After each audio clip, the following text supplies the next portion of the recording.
ورحمة الله وبركاته.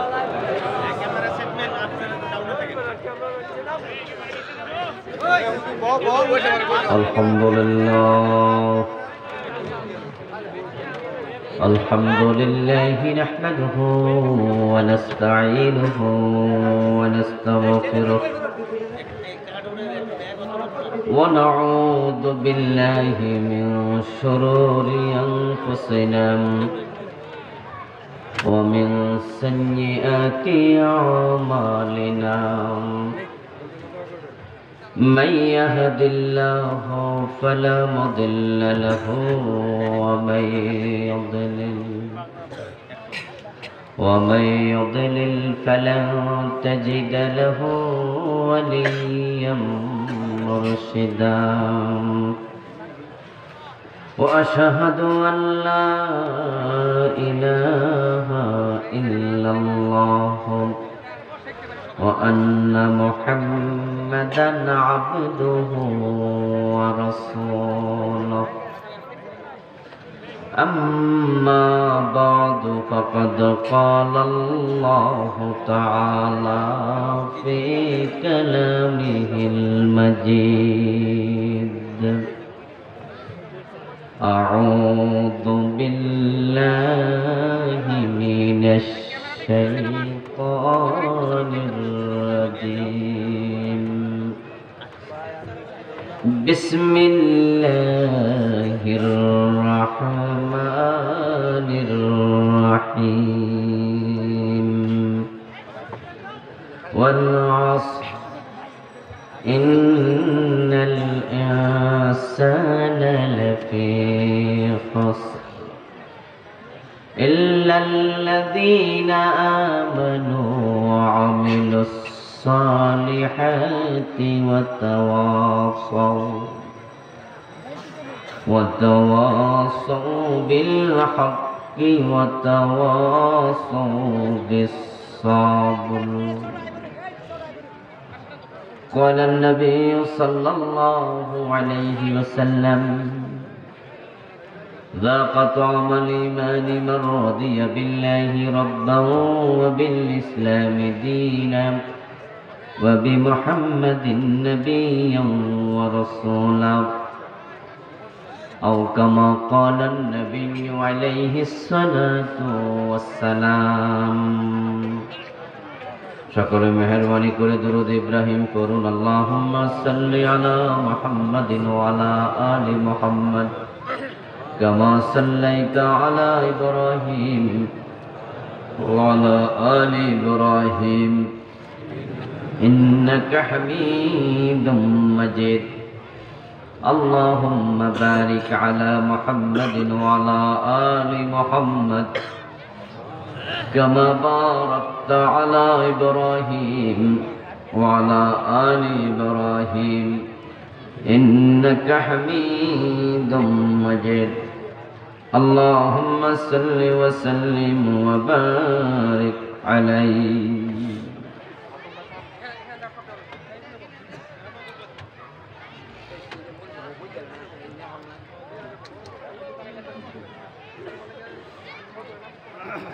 দশ পাখি তাসবিদুল কোরআন উসমানিয়া নুরানিয়া হাফেজিয়া মাদ্রাসার হাফেজ ছাত্রের পাগড়ি প্রদান উপলক্ষে আয়োজিত আজকের এই সপ্তম বার্ষিক তাফসিরুল কোরআন মাহফিলের মুআজ্জাজ মুকাররম সম্মানীয় সভাপতি চর ঝাকালিয়া মডেল সরকারি প্রাথমিক বিদ্যালয়ের সম্মানীয় প্রধান শিক্ষক, বিশিষ্ট শিক্ষাবিদ জনাব মোহতারাম মোহাম্মদ নুরুল আমিন সাহেব, সম্মানীয় প্রধান অতিথি হিসাবে উপস্থিত আছেন অত্র ইউনিয়ন পরিষদের সম্মানীয় চেয়ারম্যান জনাব মোহতারাম আতাহার উদ্দিন ভূঁইয়া সাহেব। আজকের এই মাহফিলে আরেকজন প্রধান অতিথি হিসাবে উপস্থিত থাকার কথা ছিল জননী রিয়েল এস্টেট এর সম্মানীয় ব্যবস্থাপনা পরিচালক আলহাজ হাফেজ কারি আব্দুল কাদের সাহেব আলোচনা করেছেন। আজকের এই মাহফিল অত্যন্ত চমৎকারভাবে বিশিষ্ট ইসলামী চিন্তাবিদ মুফাসসিরে কুরআন অত্র এলাকারই কৃতি সন্তান জনাব মহতারাম মাওলানা জাহাঙ্গীর হোসেন তারিকি সাহেব, মহতারাম মাওলানা মাহবুবুল হক হাদি সাহেব, মহতারাম মাওলানা মুফতি মাসুম বিল্লাহ সাহেব সহ অন্যান্য সম্মানীয় আলোচক বৃন্দ, আমাদের সম্মুখে খুবই সংক্ষেপে আমার পূর্বে যিনি কয়েক মিনিট আলোচনা করলেন অত্র মাদ্রাসার সম্মানীয় প্রতিষ্ঠাতা বিশিষ্ট দলিল লেখক এ গ্রামেরই কৃতি সন্তান জননেতা জনাব খায়রুল আমিন রুহুল সরকার সাহেব,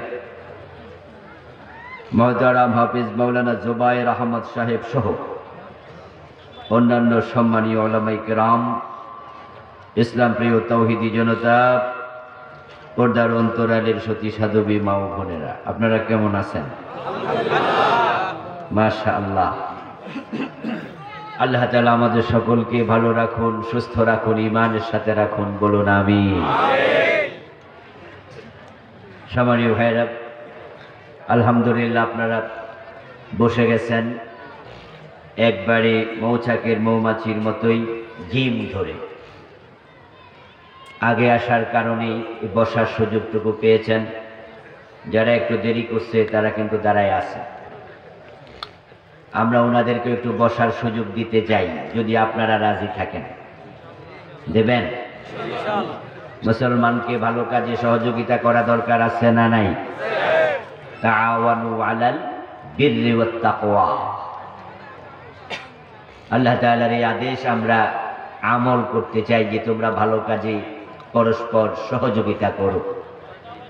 যারা বসেছেন কারো কারো সামনে এক বিগত জায়গা আছে, 4 আঙ্গুল জায়গা আছে, কারো কারো সামনে আর একটু বেশি আছে। আমরা যদি একটু কাছাকাছি বসি, শীতকাল, কষ্ট হবে না, আরেকজনের উপকার হবে।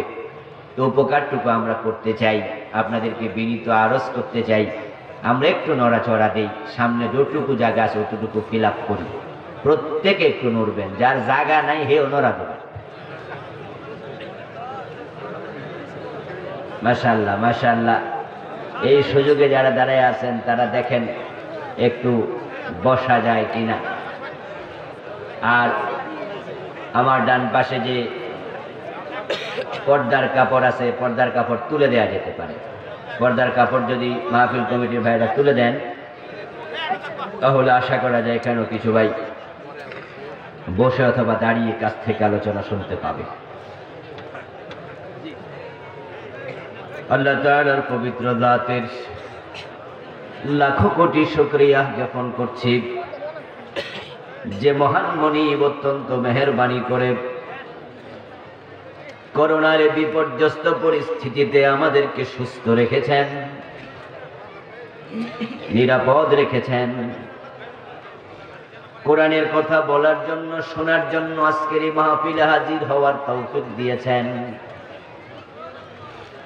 কোরআনের পথে চলার জন্য যে মন মানসিকতা দরকার, দয়া করে সেই মানসিকতা দিয়েছেন। যে মনিব এত সব নিয়ামতে আমাদের ধন্য করলেন। আমরা আলোচনার শুরুতে মন প্রাণ উজাড় করে অন্তরের সবটুকু শ্রদ্ধা এবং ভালোবাসা দিয়ে আমাদের সে মনিব আল্লাহ তাআলাকে শুকরিয়া জানাই, কৃতজ্ঞতা জানাই। সবাই মিলে জোরে জোরে একবার কালিমাতুশ শুকর করি, আলহামদুলিল্লাহ। দরুদ ও সালাম বিশ্ব নবী সাইয়্যিদুল মুরসালিন, ইমামুনা কুদওয়াতুনা হাবিবুনা সানাদুনা তাবিবু কুলুবিনা মুহাম্মাদুর রাসূলুল্লাহ সাল্লাল্লাহু আলাইহি ওয়াসাল্লামের উপর, সাহাবায়ে কেরাম ও শুহাদায়ে জামের আলা ইল্লিয়িন আল্লাহ তাআলার কাছে কামনা করছি, বলুন আমিন।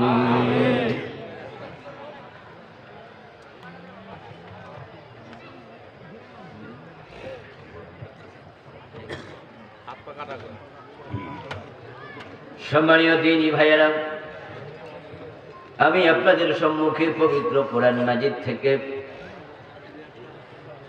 সূরাতুল আসর তেলাওয়াত করেছি। এই সূরা প্রায় আমাদের সবার মুখস্থ। কোরআন মাজিদের সবচেয়ে ছোট সূরার একটি। পবিত্র কোরআন মাজিদের সবচেয়ে ছোট সূরা যেটা, সেটার আয়াত সংখ্যা হলো 3টা, ঠিক না? আর সবচেয়ে বড় সূরা সূরাল বাকারা, আয়াত হলো 286। সবচেয়ে ছোট সূরা 3 আয়াত বিশিষ্ট এমন সূরা আছে পবিত্র কোরআনে মোট 3টি। কয়টা? 3 আয়াত ওয়ালা সূরা আছে কয়টা? কি কি?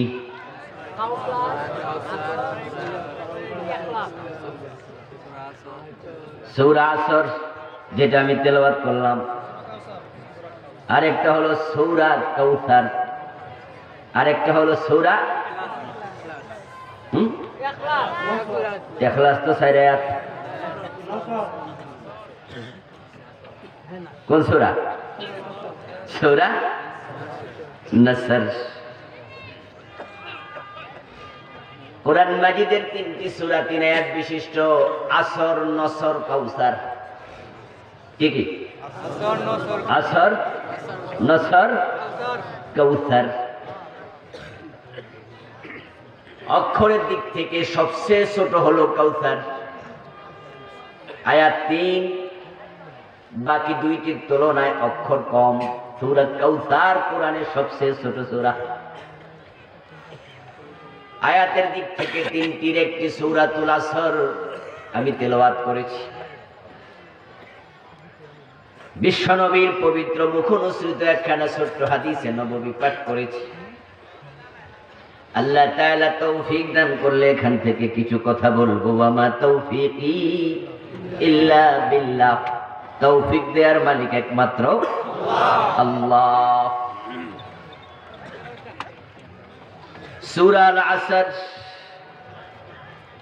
রাসূল সাল্লাল্লাহু আলাইহি ওয়াসাল্লামের উপরে মক্কি জিন্দেগিতে নাজিল হয়েছে।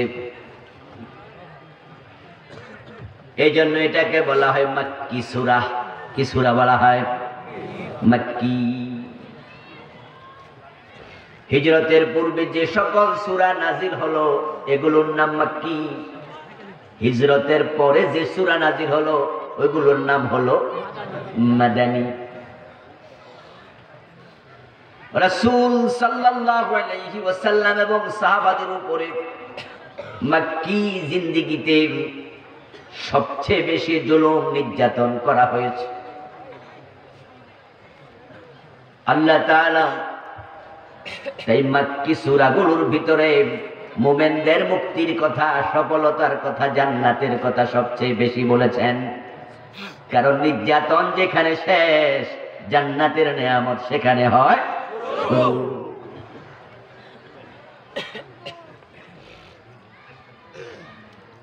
বিপদে পড়লে হতাশ হতে নেই,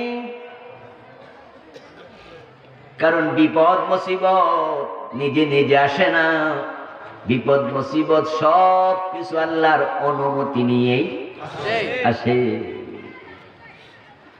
মা আসাবা মিন মুসিবাতিন ইল্লা বিইذنিল্লাহ।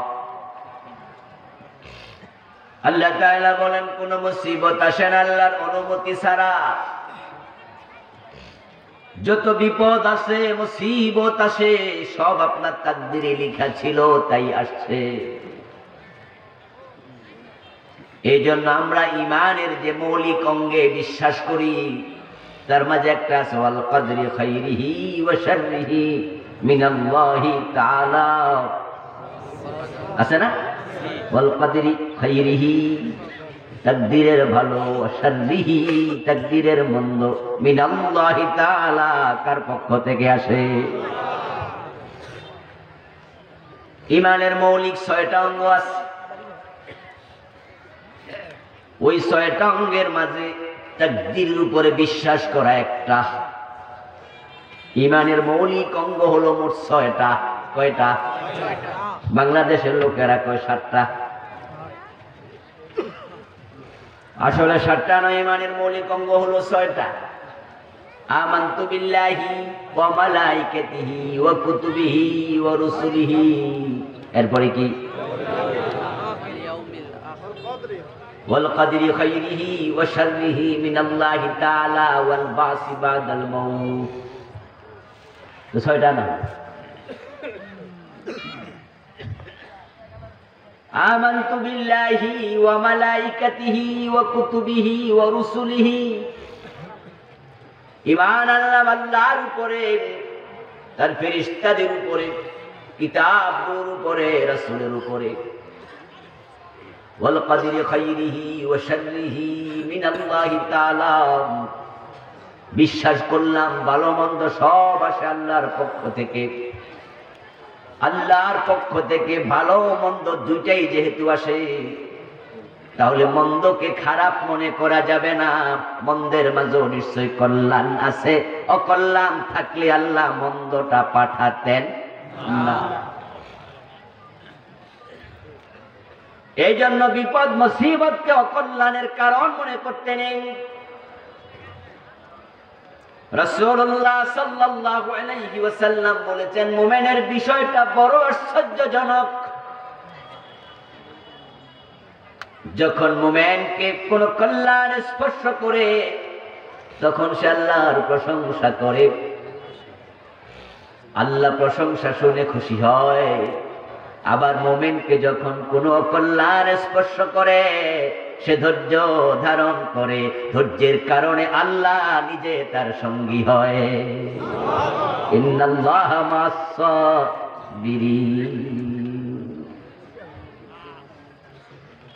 وقال النبي صلى الله عليه وسلم ما يصيب المسلم من وسب ولا نسب ولا هم ولا حزن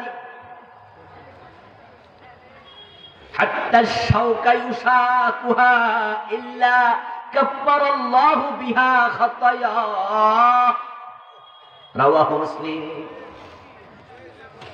বিশ্বনবী বলছেন, যখন কোন মুমিনকে বিপদ স্পর্শ করে, মুসিবত স্পর্শ করে, দুশ্চিন্তা স্পর্শ করে, জ্বর হয়, সর্দি হয়, কাশ হয়, অসুস্থ হয়ে যায়, লস হয়ে যায়, বাড়িতে আগুন লাগে, ছেলে মেয়ে মারা যায়, ব্যবসা লস হয়ে যায়, জাহাজ ডুবে যায়, বিমান ক্রাশ করে, বিমানটা শেষ, যাত্রী শুদ্ধ শেষ, কত বড় বিপদ।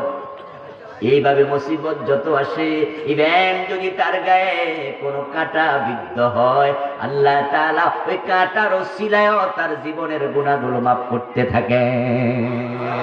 বিপদ যত বড়, পুরস্কার তত বড়। এটা বিশ্বনবীর হাদিস। কালান নবী সাল্লাল্লাহু আলাইহি ওয়াসাল্লাম, ইন্না আযামাল জাযাব মা আযামিল বালা।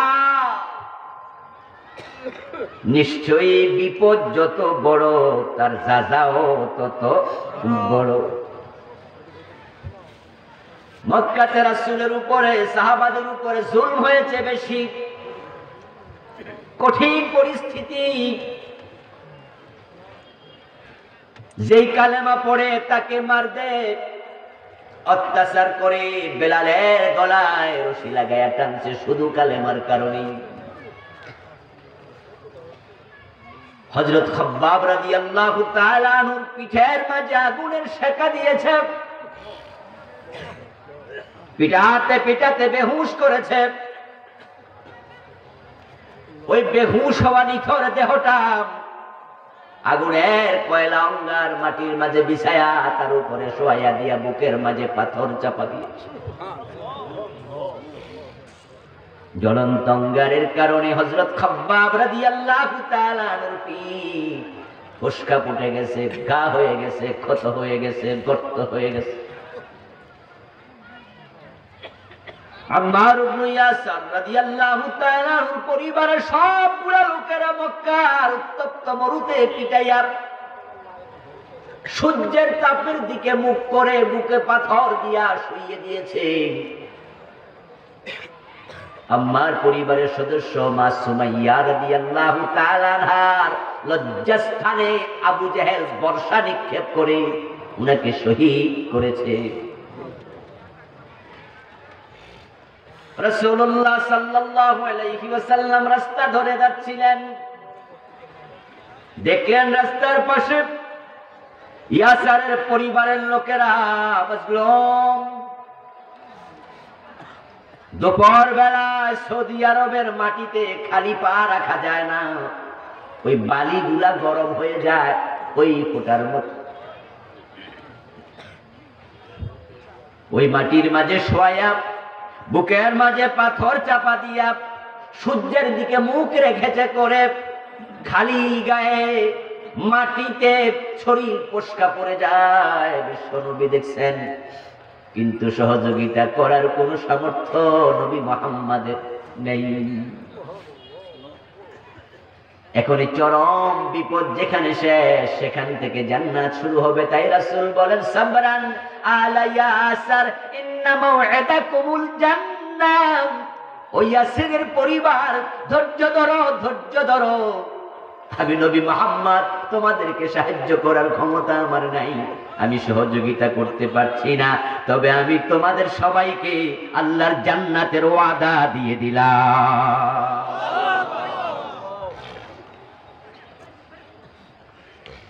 সূরা আল আসর মুক্তির সূরা, মক্কায় নাযিল হয়েছে। ওই বিপদগ্রস্ত মাজলুম সাহাবাদের আল্লাহ তাআলা মুক্তির কিছু কথা শুনিয়ে সূরাতুল আসর নাযিল করলেন। তিনি বললেন, ওয়াল আসর, সময়ের শপথ, ইন্নাল ইনসানা লাফি খুসর, নিশ্চয় মানুষগুলো ক্ষতির মাঝে আছে, ইল্লাল্লাযীনা আমানু, তবে তারাই ক্ষতি থেকে বেঁচে গেছে, তারাই মুক্তি পেয়ে গেছে যারা ঈমান এনে ফেলেছে। ওয়ামিলুস সালিহাত ওয়া তাওয়াসাউ বিল হাক্কি ওয়া তাওয়াসাউ বিস সাবর। মুক্তির বার্তা এসে গেছে। তারা ক্ষতিগ্রস্ত নয়, যারা ঈমান এনে ফেলেছে তারা ক্ষতি থেকে বেঁচে গেছে। সুবহানাল্লাহ। ক্ষতি থেকে বাঁচার ঘোষণা দিচ্ছেন কে? আল্লাহ। কথা বলতে হবে, কে ঘোষণা দিচ্ছেন? অথচ ওই মানুষগুলো তখন বড় মাজলুম, গলায় তাদের রশি। আবু বকর রাদিয়াল্লাহু তাআলা আনহুর একজন বন্ধু ছিল। ঈমান আনার আগে আবু বকরের সাথে ব্যবসা করতেন। আবু বকর সিদ্দিক রাদিয়াল্লাহু তাআলা আনহু ছিলেন মক্কার ধনাঢ্য ব্যবসায়ী। একদিন উনার বন্ধু উনার সাথে একত্রিত হয়ে বলছে, আবু বকর, ইদানিং তোমাকে দোকানে দেখি না, বাজারে তোমার মূল্য মালামাল নিয়ে যাও না, ইদানিং দেখতে পাচ্ছি তুমি ব্যবসার ব্যাপারে বড় মনোযোগী। মুহাম্মাদের উপর ঈমান এনেছো যখন থেকে, তখন থেকে দেখতে পাচ্ছি তুমি ব্যবসায় লুজার হয়ে যাচ্ছ, ক্ষতিগ্রস্ত হয়ে যাচ্ছ। ওখান থেকে ফিরে আসো, ওখানে থাকলে তুমি শেষ হয়ে যাবে, ক্ষতিতে পড়ে যাবে। আবু বকর সিদ্দিক রে শেষ হয়ে কয়, তুমি ক্ষতিতে পড়ে গেছো, ব্যবসায় লুজার, দোকানে কম যাও, মুহাম্মাদের পিছে পিছে হাঁটতেছো, এসব ছেড়ে দাও। আল্লাহ তাআলা ওই ব্যক্তির কথার জবাব দিলেন সূরা আসর নাযিল করে, যারা ঈমান এনেছে তারা ক্ষতির মাঝে থাকতে পারে না।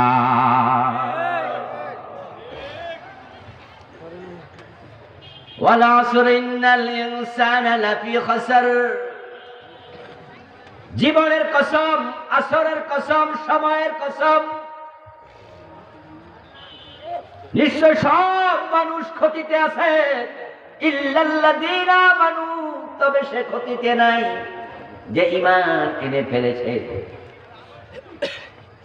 ইসলামের ইতিহাস তালাশ করলে আমরা দেখি, ঈমান এনেছে যারা মক্কায়, তাদের প্রথম যে কয়জন, তার মাঝে আবু বকর অন্যতম একজন। সুবহানাল্লাহ। আমার বন্ধুগণ, ক্ষতি থেকে যদি বাঁচতে চাও, তাহলে সূরা আসর ভালো করে পড়ে নাও। কোন কোন গুণ অর্জন করলে ক্ষতি থেকে বাঁচা যায় সূরা আসরের মাঝে আল্লাহ বলে দিয়েছেন। হাদিসে পাওয়া যায় রাসূলুল্লাহর দুইজন সাহাবী যখন তারা সকাল সন্ধ্যায় দেখা হতো, একজন আরেকজনকে সূরা আসর তেলাওয়াত না করে তারা পৃথক হতেন না। একজন আরেকজনকে সূরাতুল আসর তেলাওয়াত করে এজন্য শোনাতেন, কারণ এর মাঝে মুমিনের মুক্তির কথা আছে, ঠিক কি না? আল্লাহর বক্তব্য, ইন্নাল ইনসান, নিশ্চয় মানুষেরা, লাফি খুসরিন, ক্ষতির মাঝে আছে। ইন্না, নিশ্চয়, আল ইনসানা, মানুষেরা, লাফি খুসরিন, নিশ্চয়ই ক্ষতিতে আছে। দুইবার তাকিদ, একবার ইন্না আর একবার লামে তাকিদ। নিশ্চয়ই মানুষেরা ক্ষতির মাঝে আছে, তাকিদ দিয়ে দৃঢ়তার সাথে এ কথা বলেছেন কে? আল্লাহ। আল্লাহর কথা মিথ্যা হতে পারে? নিশ্চয়ই মানুষেরা ক্ষতিতে আছে। এখন আমার সামনে পিছে ডানে বামে আপনারা যারা আছেন, আমরা সবাই তো মানুষ। নিশ্চয়ই মানুষেরা ক্ষতিতে আছে, এই কথার ভিতরে আপনিও আছেন না নাই? ক্ষতির মাঝে আছে। আল্লাহ বলছে দুইটা তাকিদ দিয়া, সুতরাং এতে সন্দেহ নাই আমরা ক্ষতিতে আছি, আমরাও মানুষ।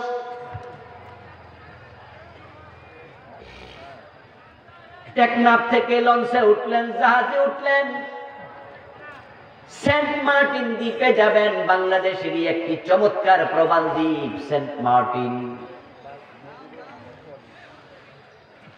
যখন আপনি আস্তে করে টেকনাফ এরিয়া পার হয়ে সামনের দিকে যেতে থাকলেন, দেখবেন ডান পাশেও পাহাড়, বাম পাশে দেখা যায় আমাদের পাশের দেশ মায়ানমার।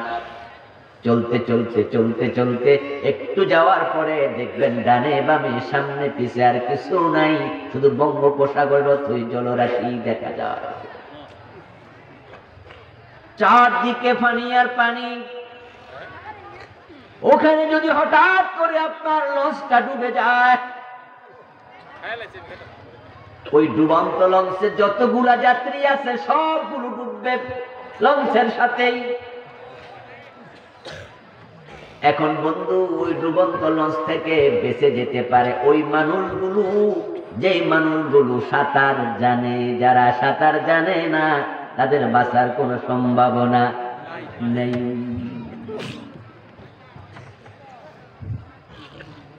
ইন্নাল ইনসানা লাফি খুসর, ওই লঞ্চের মানুষ যেমন সবাই ডুবে গেছে, আল্লাহর বক্তব্য পৃথিবীতে যত মানুষ সবাই ক্ষতির মাঝে ডুবে গেছে। বর্তমান বিশ্বে মানুষের সংখ্যা প্রায় 850 কোটি। সূরা আসরের 2য় আয়াতের অধীনে সবগুলো মানুষ আছে, সবাই ক্ষতিতে। আপনি আমি সবাই। এখন ক্ষতি থেকে বাঁচতে যদি চান, তাহলে পরবর্তীতে আল্লাহ তাআলা 4টি গুণের কথা বললেন। এই গুণাবলী যারা অর্জন করবে শুধু তারাই ক্ষতি থেকে রক্ষা পাবে। লঞ্চ ডুবে গেছে, বাঁচার সম্ভাবনা শুধু তাদের আছে যারা সাঁতার জানে। যদি আপনি সাঁতার না জানেন, ওই বঙ্গোপসাগরে লঞ্চটা ডুবার পরে বাঁচার সম্ভাবনা আর নেই। আপনি বাঁচতে চান, সাঁতার শিখে তারপরে আপনি সমুদ্রে যান। বলা তো যায় না কখন লঞ্চটা ডুবে যায়। ছোটকালে কবিতা পড়ছিলাম, পণ্ডিত মশাইকে নিয়ে নাবিক নৌকা চালাচ্ছে।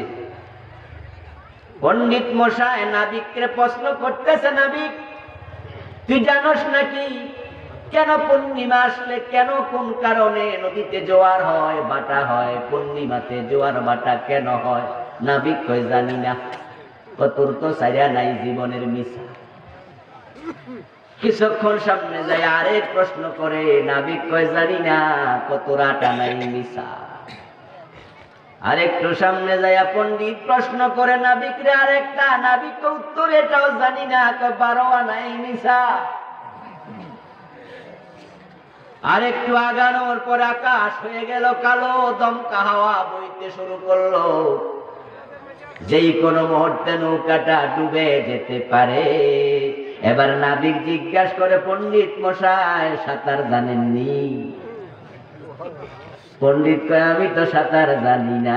কথা হলে তো আমার 12 আনা মিশা, আপনার 16 আনাই মিশা। মুসলমান টাকা আছে, পয়সা আছে, বাড়ি আছে, গাড়ি আছে, ক্ষমতা আছে, সব আছে, কিন্তু সূরা আসরে বর্ণিত 4টা গুণ তোমার কাছে নাই। তোমার টাকা পয়সা, বাড়ি গাড়ি, ক্ষমতা সবটাই মিশা, তোমার উপায় নেই।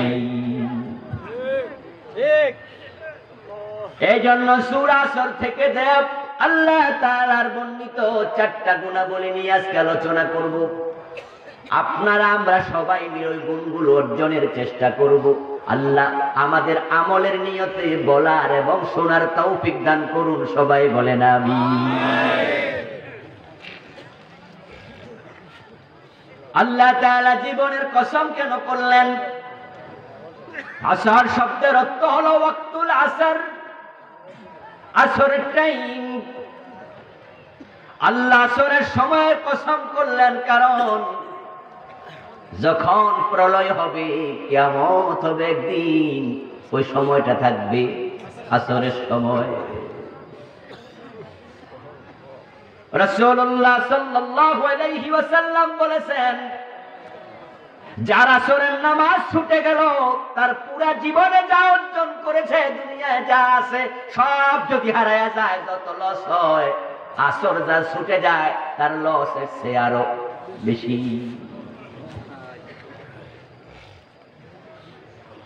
আল্লাহ তাআলা কোরআনে বলেন, হাফিজু আলাস সালাওয়াত ওয়াস সালাতিল উস্তা। قال النبي صلى الله عليه وسلم هي সালাতুল আসর।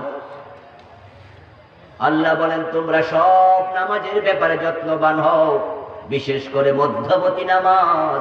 রাসূল বলেন, আল্লাহ স্পেশালি মধ্যবর্তী নামাজ বলতে যেটা বুঝাইছেন সেটা হলো সালাতুল আসর। ওই আসরের টাইমে পুরা দিনে যত নেক আমল করেন, ওই আমলটা আল্লাহর কাছে ফেরেশতা নিয়ে জমা দেয়। আসরের টাইমে তামাম দিনের আমল নিয়ে যখন জমা দেয়, আল্লাহ তাআলা ফেরেশতাদেরকে তখন প্রশ্ন করেন, আমার বান্দা আব্দুল কাদের, আব্দুল জব্বার, আবুল কালাম আজাদের আমল নিয়ে এসেছো যখন আমার কাছে, আমার আবুল কালাম আজাদ বান্দা, আব্দুল জব্বার বান্দা কি করছে? তুমি যদি নামাজি হও, তখন ফেরেশতারা বলে, আল্লাহ আমরা আসার সময় দেখছি তোমার বান্দা নামাজে দাঁড়াইছে। সুবহানাল্লাহ। তাই আল্লাহ তাআলা আসরের কসম করছেন। কোন কোন মুফাসসির বলেন, আসর মানে এখানে সময়, আসর মানে ওয়াক্ত, কাল, অতীতকাল, বর্তমানকাল, ভবিষ্যৎকাল, সবটাকে আরবিতে বলে আসর, যোগ, সময়। এই আসর মানে তোমার জীবন। কারণ আমাদের জীবন 80 হোক আর 100 বছর হোক, এটা সময়ের সমিষ্টি। আল্লাহ জীবনের কসম করে বলছেন, তুমি যদি জীবনটাকে কাজে না লাগাও, ইন্নাল ইনসানা লাফি খুসর, যে জীবনকাল কাজে লাগাবে না সে ক্ষতির মাঝে পড়ে যায়। জীবন হলো বরফ খণ্ডের মতো, কাজে লাগাও, কাজে লাগাও মুসলমান, কাজে লাগাও। কত সময় হেলায় ফেলায় কাটিয়ে দিচ্ছ। আল্লাহ তোমার জীবনের কসম করে বলছে, তুমি ক্ষতির দিকে আছো। তোমার জীবন হলো বরফের টুকরা। যদি এটা মেশিন থেকে বের করে একটা টেবিলের মাঝে রাখা হয়, তাহলে সময় যত যাবে বরফটা ততই গলতে থাকবে। 2 ঘন্টা, 4 ঘন্টা, 6 ঘন্টা, 10 ঘন্টা পরে দেখা যাবে বরফটা আর নাই, সবটা পানি হয়ে গলে গেছে, তোমার জীবনও ঠিক তাই। প্রতিদিন প্রতি মুহূর্তে কিছু না কিছু টোটাল সময় থেকে গলে যাচ্ছে। একজন কবির কবিতা ছোটকালে গান গাইতো, মানুষ শুনতাম, হতে পারে লালনের কবিতা কিনা, আমি একটু কনফিউজ। মানুষ বলে বয়স বাড়ে, আমি বলি কমে রে। কোন গায়ক গেয়েছে আমি জানি না কার কবিতা, তবে তার কবিতা বড়ই সত্য। আমাদের বয়স বাড়ে না, বরং বয়স প্রতিদিন কম, কোন সন্দেহ নাই। লিকুল্লি উম্মাতিন আজাল ইযা জা আজালুহুম লা ইস্তাখিরুনা সাআতান ওয়া লা ইস্তাকদিমুন। আমরা যারা এখানে বসে আছি, এই দুনিয়াতে আমরা কত বছর, কত মাস, কত দিন, কত ঘন্টা, কত মিনিট, কত সেকেন্ড বাঁচবো, এটা ফাইনাল করা আছে না নাই? একটা মানুষ আমরা নাই যারা আজল নির্ধারণ করা নাই। লিকুল্লি উম্মাতিন আজাল, প্রত্যেক জাতির জন্য, ব্যক্তির জন্য সময় ফাইনাল করা।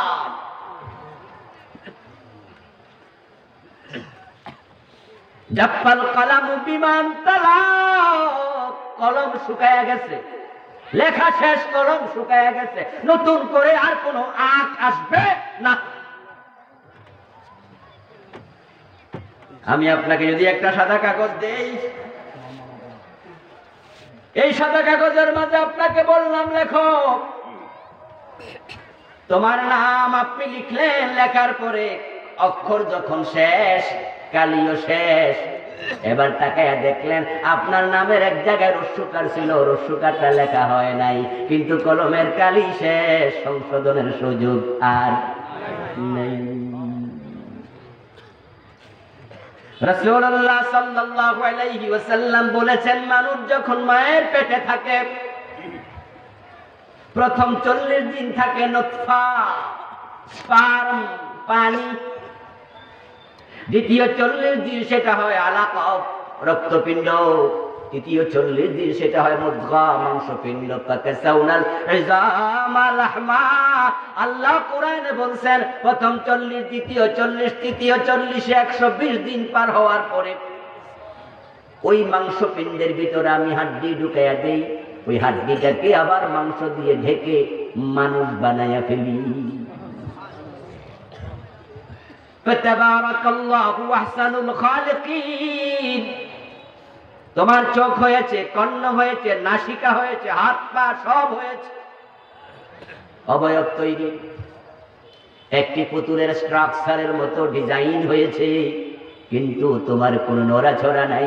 মায়ের পেটে তুমি আসো, মাও জানে না, মা এখনো টের পায় নাই, শুধু তার হায়েস বন্ধ হয়েছে, 4 মাস চলছে, সে বোঝে আমি গর্ভবতী, কিন্তু তোমার এখনো নড়াচড়া নাই, কারণ তোমার রুহটা এখনো আসে নেই। 43, 120 দিন গেল, 4 মাস গেল। 4 মাস যাওয়ার পরে বিশ্ব নবী বলেন, আল্লাহ তাআলা একজন ফেরেশতাকে মায়ের পেটে পাঠান। ওই ফেরেশতাকে বলেন, যাও 10 পাখি গ্রামে গিয়া অমুক বাড়িতে অমুক গর্ভবতী মায়ের পেটে একটা বাচ্চা আছে, পুতুলাকৃতি, তার মাথার পাশে গিয়ে বয়। ফেরেশতা এসে আপনার আমার মায়ের পেটে ঢুকে আমার আপনার শিয়রের পাশে বসেছে। আল্লাহ এবার বলে, 4টা জিনিস তুই লিখে ফেল। ফাকাতাবা আজালাহু ওয়া রিজকাহু ওয়া আমালাহু ওয়া শাকিয়্যুন আম সাঈদ। ফেরেশতা মায়ের পেটে আপনার মাথার পাশে বসে আপনি কত দিন, কত ঘন্টা, কত বছর, কত সেকেন্ড বাঁচবেন, টোটাল হায়াতটা লিখে ফেলেন, কলম শুকায়া যাবে। 4টি জিনিস লেখে, তার মাঝে একটা আপনার হায়াত, টোটাল সময়, ইভেন আপনি কোথায় মারা যাবেন ফেরেশতা সেটাও লিখে নেন।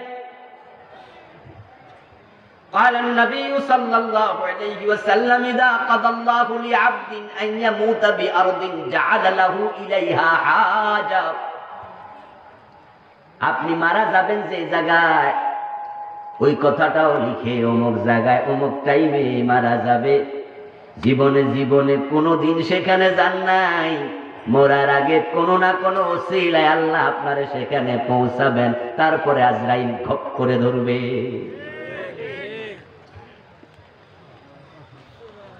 আমার ভাইয়ারা, সময় ফাইনাল, প্রতিদিন কমে যাচ্ছে 24 ঘন্টা করে। এখন যদি কোনো বরফের ব্যবসায়ী থাকে যে বাজারে দাঁড়ায় বরফ বিক্রি করে, তার থেকে বরফ কিনে কিনে মানুষ মাছে দেয়, ফ্রিজে নিয়ে রাখে, এখানে সেখানে দেয়। আপনারা বড় বড় বাজারে গেলে, মাছ বাজারে গেলে দেখবেন আলাদা বরফ বিক্রির দোকানও। যারা চিংড়ি মাছ কিনে তারা দেখবেন যে কিছু বরফও কিনা যেন নষ্ট না হয়। আপনি আমি সবাই বরফ বিক্রেতা। ওই বরফ বিক্রেতা যখন বরফ বিক্রি করার জন্য টেবিলের উপরে বরফ রাখে, বলে নিয়ে যান 1 কেজি 2 কেজি 3 কেজি করে কে নেবেন, কিন্তু কোনো ক্রেতা আসে না, বরফ বলতে থাকবে, ও ব্যক্তি লুজার হয়ে যাবে।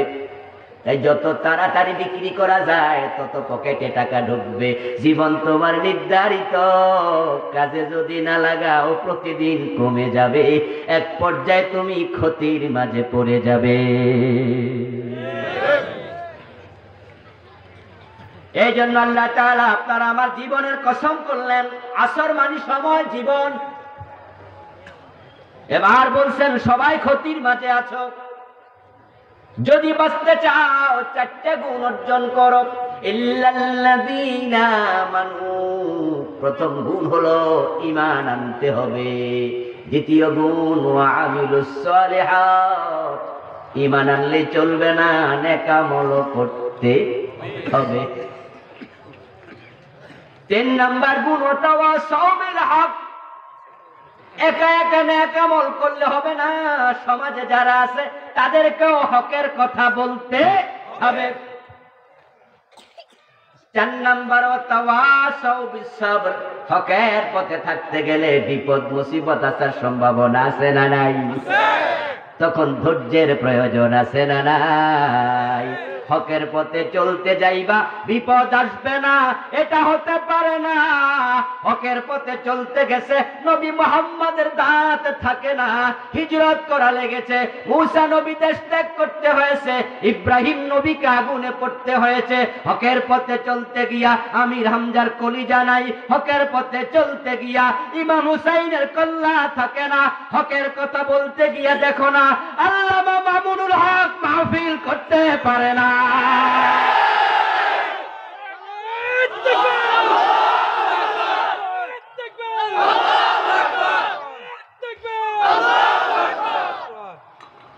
হকের পথে চলতে গেলে বিপদের সম্ভাবনা আছে না নাই? সম্ভাবনা বললে হবে না, নিশ্চয়ই আসবেই। আল্লাহ পাক রব্বুল আলামিন হকের রাস্তাটাকে এরকমই বানাইছেন। খাগড়াছড়ি, বান্দরবান, রাঙ্গা মাটিতে যারা গেছেন সেখানে টানা সোজা রাস্তা 1 কিলোমিটার এমন পাওয়া খুবই কঠিন।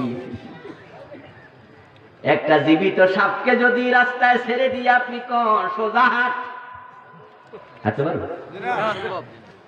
সাপ সোজা হয় তবে মরার জীবিত থাকা কালে সাপ সোজা হাঁটে না, সোজা শোয়ও না। দেখবেন সাপ যেখানে শুয়ে আছে গোল হইয়া শুয়ে থাকে, ঠিক না? হাঁটলে বাঁকা হইয়া হাঁটে, হে সোজা হইব তবে মরার। সাপ যেমন সোজা থাকে না, রাঙ্গামাটি, খাগড়াছড়ি, বান্দরবানে গেলে সোজা রাস্তা পাওয়া যাবে না। এটা রাস্তার সিস্টেম। হকের পথ এমন, বিপদ ছাড়া হকের পথ হতে পারে না।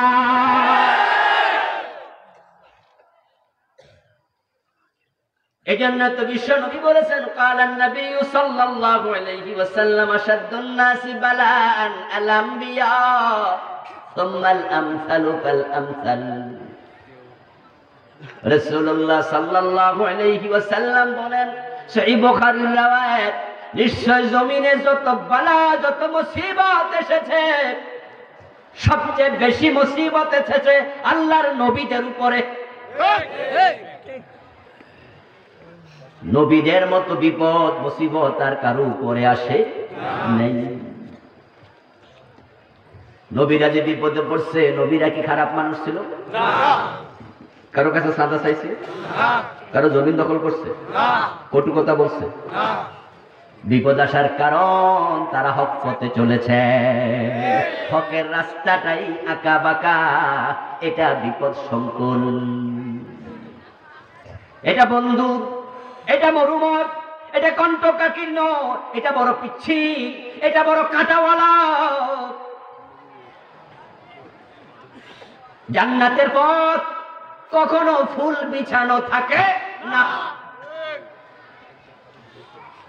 নাকে তেল দিয়া ঘুমাইবা, ফুলের মালা গলায় দিয়া, হালুয়া রুটি খাইতে খাইতে পেট বড় করে জান্নাত পাওয়া যায় না। জান্নাতের পথে চলতে গেলে মামলা খাওয়া লাগে, হামলায় পড়া লাগে। জান্নাতের পথে চলতে গেলে ফাঁসির রশি তো ঝুলতে হয়।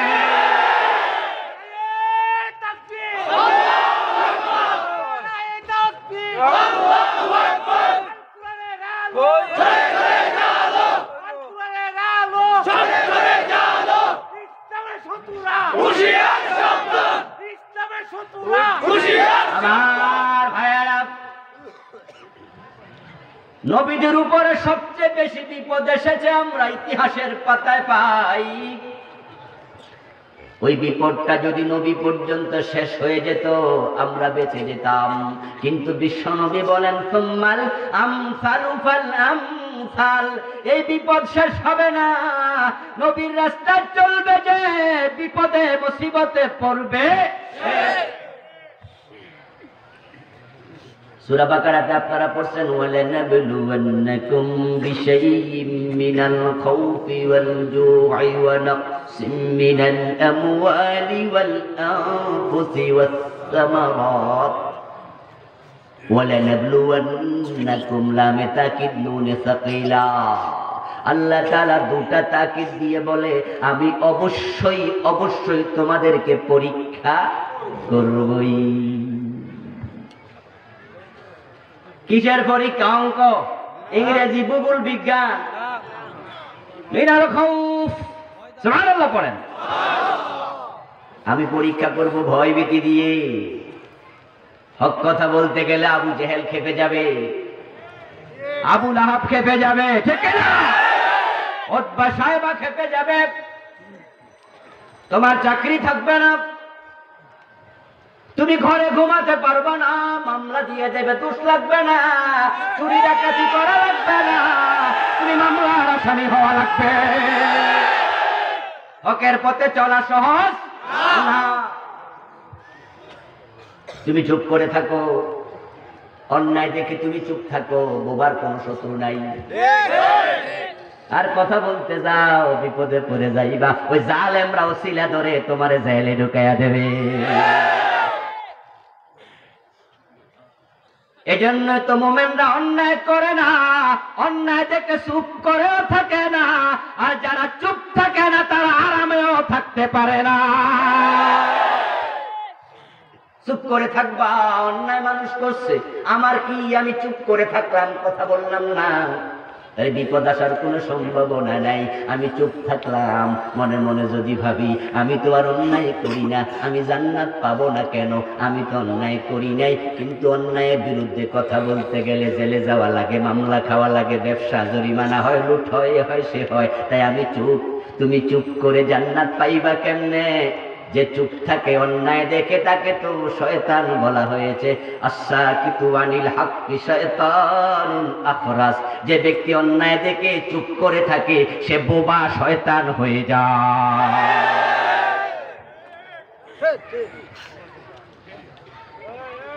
হক কথা বলতে গেলে বিপদের সম্ভাবনা আছে না নাই? আমার বন্ধু, ময়না পাখি খাঁচার ভিতরে, আর কাক পাখি ডালে ডালে ঘুরে। ময়না পাখিকে খাঁচায় দেখে একদিন কাক পাখি প্রশ্ন করে, কিরে ময়না, তুই খাঁচায় কেন? দেখোস না আমি ডালে ডালে ঘুরি।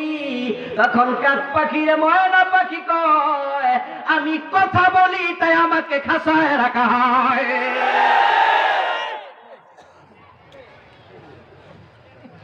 তুই তো কাউয়া, শুধু কা কা করস, আমার মতো কথা কস না, ঠিক না?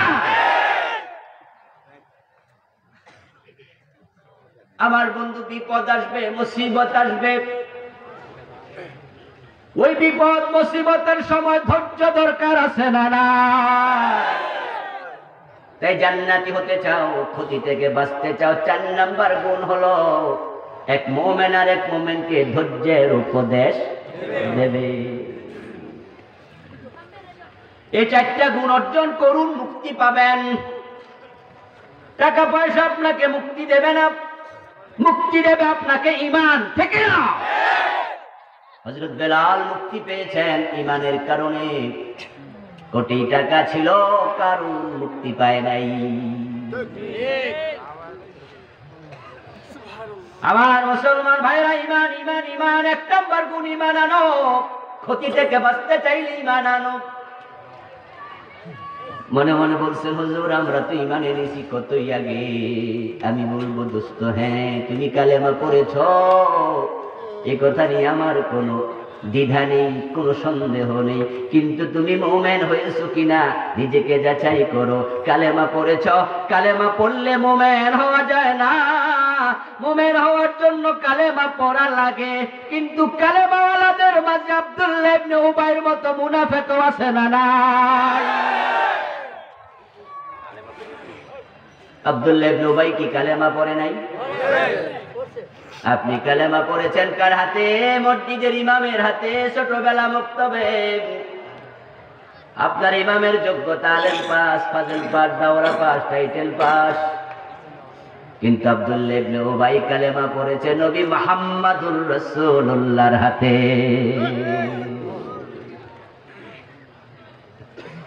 কালেমা পড়লে মুমিন হওয়া যায় না।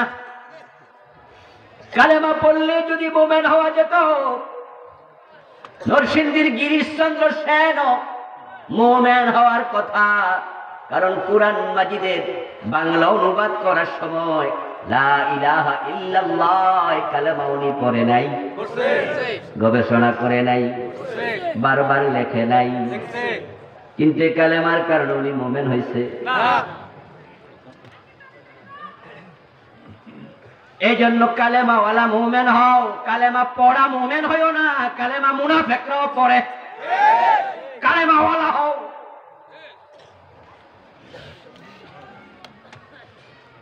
قال النبي صلى الله عليه وسلم من قال لا إله إلا الله ثم مات عليه دخل الجنة। কালেমা পড়লে হবে না, কালেমা নিয়ে মরতেও হবে। কালেমা নিয়ে মরলে জান্নাত সুনিশ্চিত, মুক্তি সুনিশ্চিত। আপনি কালেমা পড়ছেন, আপনি আল্লাহকে চিনেন, আপনি আল্লাহ আল্লাহ বলে ডাকেন, তাই ভাবছেন আমি তো মুমিন। না দোস্ত, মক্কায় যারা কাফের ছিল তারাও বিপদে পড়লে আল্লাহরে ডাকতো।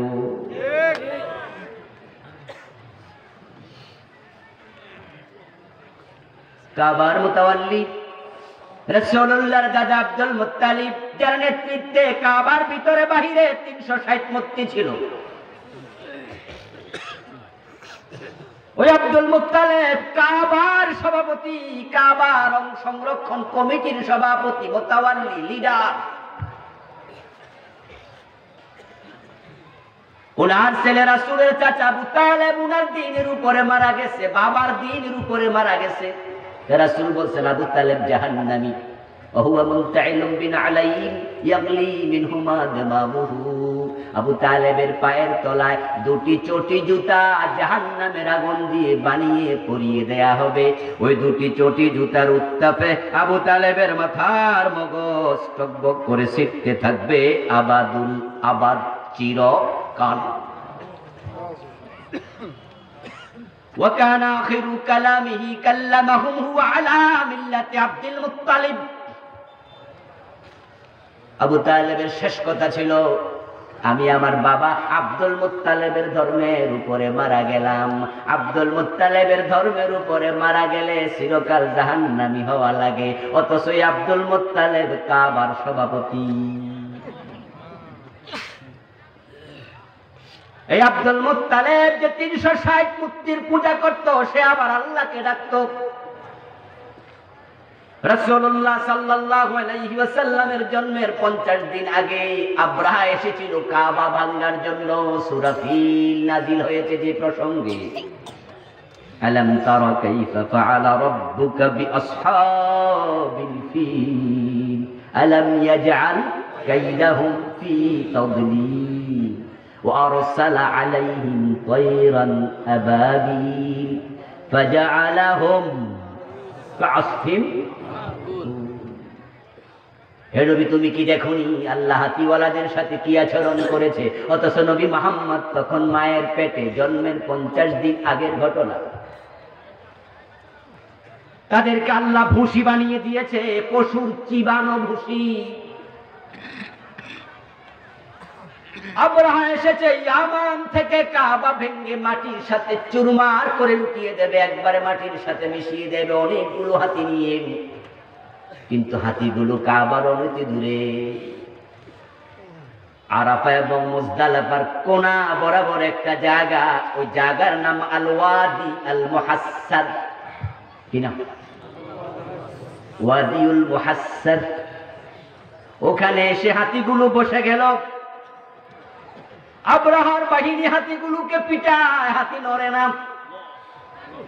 যখন ইয়ামানের দিকে হাতিগুলোর কানের মাঝে রশি লাগাইয়া, নাকের ভিতরে রশি লাগাইয়া তার সুরের মাঝে ধরে টান মারে, ইয়ামানের দিকে যখন টানে হাতিগুলো দাঁড়ায়া যায়, কাবার দিকে যেই ধাক্কা মারে আবার বসে যায়। হাতিগুলো কার সৃষ্টি? আল্লাহ। কার হুকুম মানে? আল্লাহ। কার গোলামি করে? আল্লাহ। হাতি এত বড় প্রকাণ্ড প্রাণী, যদি মাটিতে বসে যায় এটাকে কোলে করে তোলা দিয়া খাড়ানোর কোন সুযোগ নেই।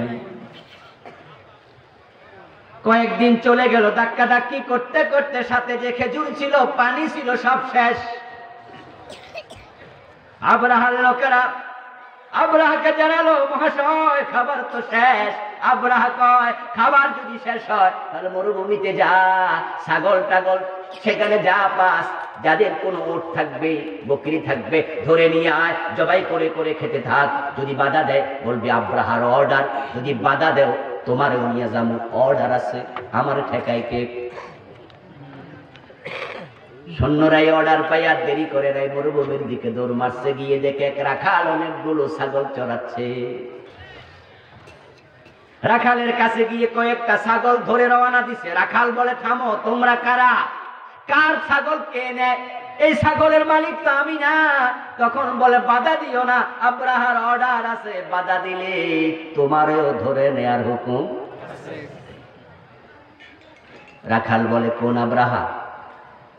তৎকালীন যুগে আব্রাহার খুব খ্যাতি ছিল, ইয়ামানের অনেক তেজস্বী বাদশার নাম, প্রকাণ্ড ক্ষমতাওয়ালা। বলে, ইয়ামানের আব্রাহা। রাখাল বলে, বলে কি ইয়ামানের আব্রাহা এখানে কেন আসবে? ইয়ামানের আব্রাহা হাতি নিয়ে আসছে ওই কাবা মাটির সাথে গুড়িয়ে দিতে।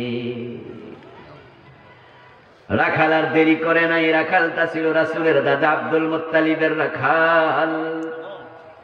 আব্দুল মুত্তালিব কাবার মুতাওয়াল্লি, তাই ছাগলের চেয়েও কাবার দাম অনেক বেশি। আব্দুল মুত্তালিবের কাছে এটা রাখালও জানে।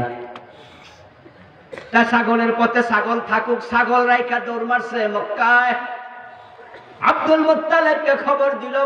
আব্দুল মুত্তালিব বলল, বলিস কি, আমার কাবা ভেঙে দেবে আব্রাহা। যদি সত্যি সে আসে, তার যে ক্ষমতা, তার হাত থেকে কাবা বাঁচানোর ক্ষমতা আমাদের নেই। উনার 10 জন ছেলে ছিল, তার মাঝে রাসূলের বাবা আব্দুল্লাহ মারা গেছে, আর বাকি ছেলেরা জীবিত। সবাইকে ডাকলেন, ডেকে এক জায়গায় বসলেন, বসে বললেন, পরামর্শ দাও, আব্রাহা যদি সত্যি কাবা আক্রমণ করে তাহলে কি করণীয়? সন্তানরা পরামর্শ দিল, বাবা, করণীয় শুধু একটা, সেটা হলো মোকাবেলা করা যাবে না। সাফা পাহাড়ের চূড়ায় উঠে ওখান থেকে আমরা শুধু দেখব সে কাবা কেমনে ভাঙ্গে, আর কাবার মালিক তার কাবা কেমনে বাঁচায়।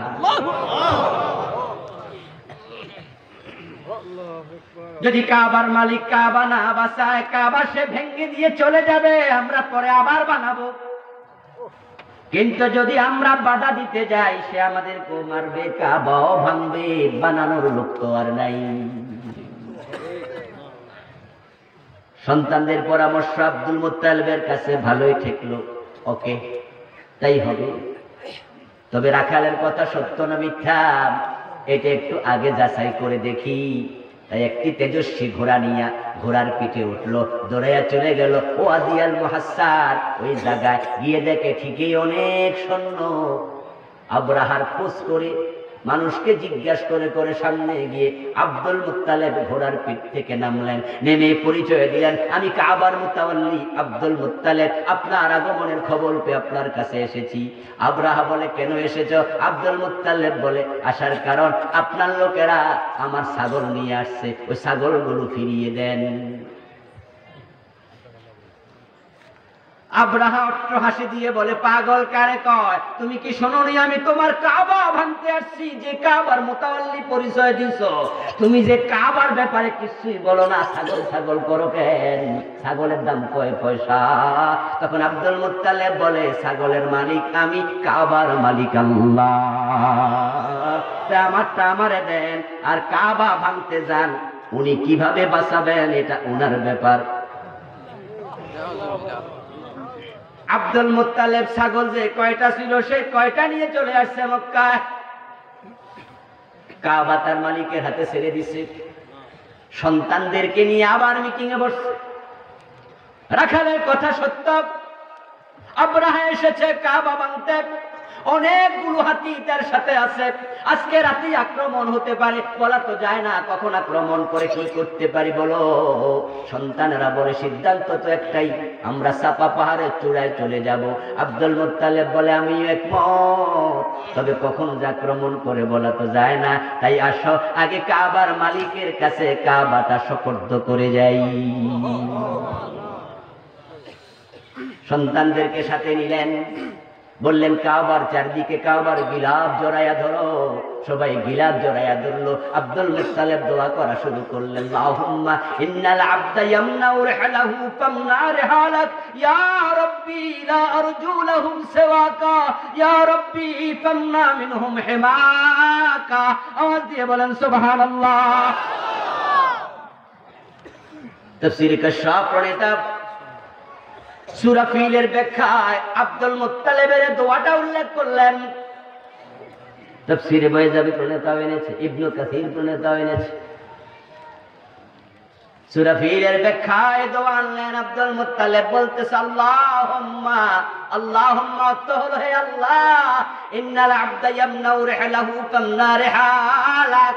যখন কোন ব্যক্তির পরিবার বিপদে পড়ে যায়, তখন পরিবারের যিনি নেতা তিনি সর্বশক্তি দিয়ে পরিবার বাঁচাতে চায়। তোমার ঘর আজকে বিপদে পড়ে যাচ্ছে, তুমি তোমার ঘর বাঁচাও। কার কাছে দোয়া করছে? আওয়াজ করে বলেন না কার কাছে? উনার বক্তব্যের পরের অংশ, ইয়া রাব্বি লা আরজু লাহুম সিওয়াকা, ইয়া রাব্বি তামনা মিনহুম হিমাকা, ইয়া রাব্বি, হে আমার রব। কাকে বলতেছে? জোরে বলেন কাকে? লা আরজু লাহুম সিওয়াকা তামনা মিনহুম হিমাকা, হে আল্লাহ, আমাদের ক্ষমতা থাকলে আমরা তোমার ঘর ছেড়ে পালায়া যাইতাম না, ওই সাপা পাহাড়ের চূড়ায় উঠে বসে বসে তামাশা দেখতাম না। আমাদের ক্ষমতা নাই। ইয়া রাব লা আরজু লাহুম সিওয়াকা, তবে তোমার ক্ষমতা আছে না নাই? আপনাদের কাছে আমি এবার একটু জানতে চাই, এই দোয়া শুইনা লোকটারে কি কাফের মনে হয়? না। দোয়া শুনে মনে হয় আল্লাহর উপরে কত বিশ্বাস, কত বড় মুমিন রে। কিন্তু অথচ মুমিন ছিল 360 মূর্তির পূজা করত। আল্লাহ আল্লাহ বললে মুমিন হওয়া যায় না, দোয়া করলে মুমিন হওয়া যায় না, রব ডাকলে মুমিন হওয়া যায় না। সাবধান মুসলমান, সাবধান, ঈমানওয়ালা হও, ঈমানওয়ালা হও। শয়তানকে যখন আল্লাহ তাআলা জান্নাতের সীমা থেকে বের করে দিল, আদমরে সেজদা কর, শয়তান কয় করবো না। আল্লাহ কয় যদি না করস মুমিনের খাতায় তোর নাম থাকলো না, তাহলে ফখরুজ মিনহা ফাইন্নাকা রাজিম, বেরিয়ে যা জান্নাতের সীমা থেকে, তুই অভিশপ্ত। শয়তান জান্নাতের সীমা থেকে বের হলো, বের হয়ে এবার শয়তান কয় ইয়া রাব্বি, অর্থ কি? শয়তান কয় ইয়া রাব্বি ফাআনযিরনি ইলা ইয়াউমি ইউবাসুন, হে আমার রব আমারে কিয়ামত পর্যন্ত হায়াত দাও। শয়তান আল্লাহরে কয় রব, আল্লাহ কয় তুই কাফের।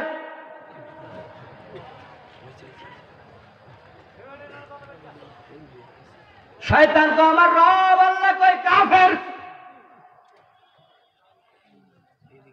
ওয়াকানা মিনাল কাফিরিন, শয়তানের ব্যাপারে কোরআন আয়াত আছে না নাই? আবা ওয়াস্তাকবারা ওয়া কানা মিনাল কাফিরিন, কয় সে কাফের। হে কয় রব, আল্লাহ কয় কাফের, কি আশ্চর্য। আমরা তো কই হিন্দু কাফের, হিন্দুরা আল্লাহরে ডাকে না। আমরা কই বৌদ্ধ কাফের, তারা আল্লাহকে ডাকে না। আমরা কই খ্রিস্টান কাফের, তারা আল্লাহরে ডাকে না। ইহুদি কাফের, তারা আল্লাহকে ডাকে না। নাস্তিক কাফের, তারা আল্লাহকে ডাকে না। শয়তান কই ইয়া রব, আল্লাহ কই কাফের। শুধু আল্লাহকে ডাকে নাই, ফাআনযিরনি ইলা ইয়াউমি ইউবাসুন, আমারে কিয়ামত পর্যন্ত হায়াত দাও। শয়তান দোয়াটা করছে কার কাছে? আল্লাহর কাছে। আল্লাহর কাছে দোয়াও করে, আল্লাহ কই কাফের। আপনারা নামাজ পড়েন, রোজা রাখেন, হজ করেন, যাকাত দেন, নিজকে মোমেন ভাবেন। আমি আপনাকে বলছি ইমানদার হওয়া লাগবে, ইমানদার। শয়তান কাফের হওয়ার কারণ একটা, সে রবকে রব ডেকেছে, রবের কাছে দোয়া চেয়েছে, দোয়া করেছে, কিন্তু রবের আইন মানে নাই। রবকে আদমরে সেজদা দে, সে কই দেব না। আল্লাহকে চুর ধরে হাত কাটা, নামাজি লোককে হাত কাটবো না। আল্লাহকে আমার আইন ছাড়া কারো আইন চলবে না। আল্লাহর আইনের কথা কইলে ইমাম সাহেবের চাকরিটা সভাপতি খাইয়া দেয়।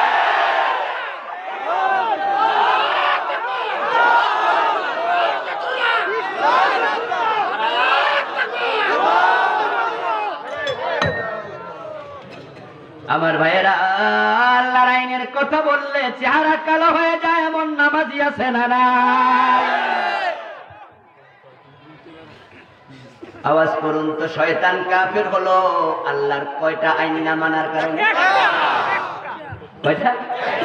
আল্লাহর কি কইছে? আল্লাহ তুমি আল্লাহ না কইছে? তুমি রব না কইছে?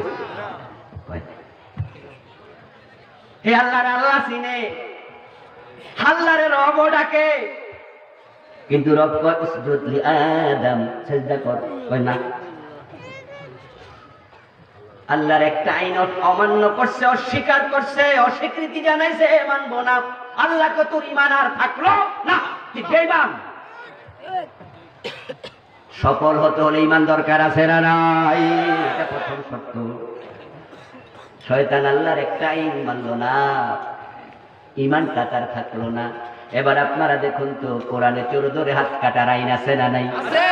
ডাকাত ধরে শুলে দাও, কোরআনে আছে না নাই? জেনা করলে 100 বেত লাগাও, জেনা করলে বিবাহিত হলে পাথর মারো, মদ পান করলে 80 বেত লাগাও, ইসলামে আছে না নাই? এই আইনগুলো কয়দিন মানছেন?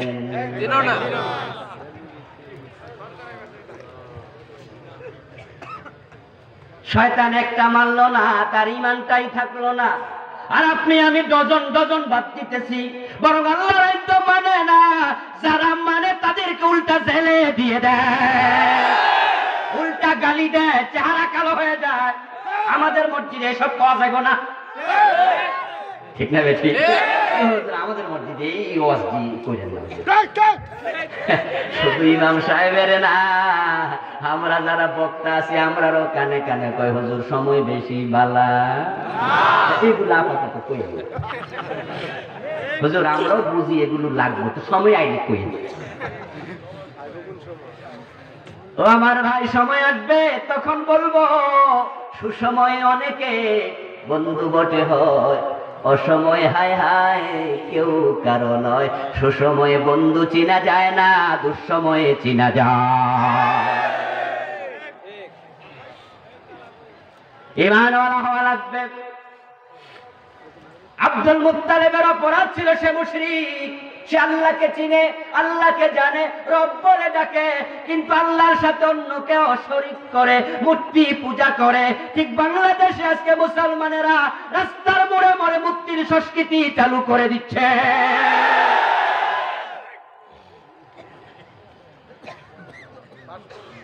এখন নামটা একটু পাল্টাইছে, আমি তো সুদ খাই না। সুদ খান কেন? কয় না হুজুর সুদ খাই না। তাহলে টাকা যে পাবলিকের দিচ্ছেন টাকা নেন, কয় মুনাফা খাই। এমন কথা বলার লোক আছে না? নাই, সুদ খায় না, ইন্টারেস্ট খায়।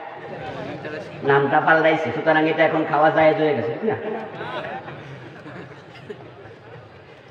সুদের নাম মুনাফা দিলে যায় হয়ে যায়। মদ খায় না, মদ খায় না, পেন্সিল খায়। মদ তো খাই না, ইয়াবা খাই, এজন্য এটা নাম দিছে বাবা। শুনছেন নাকি? মদ খায় না, ড্রিঙ্কস করে, ড্রিঙ্কস, নাম চেঞ্জ করছে। আমার বন্ধু নাম চেঞ্জ করলে জিনিসটা একটা, তুমি কেন বোঝো না? কেন বোঝো না? ভাস্কর্য এবং মূর্তির মাঝে আদৌ কোনো পার্থক্য নাই। মানুষের ভাস্কর্য বানাইবা, এটাই মূর্তি হয়ে যাবে। যদি প্রাণীর ছবি বানাও, মূর্তি হয়ে যাবে। হিন্দুদের আপনি যখন যাবেন মন্দিরে, সেখানে ভাস্কর্যের মতো হাতির ছবি আছে না নাই? জিব্বা বাইর করে রাখছে একটা কি জানি কুত্তার মতো, এটার সুজের মাঝে এরকম মারতাছে আরেকদিন, আসেনি?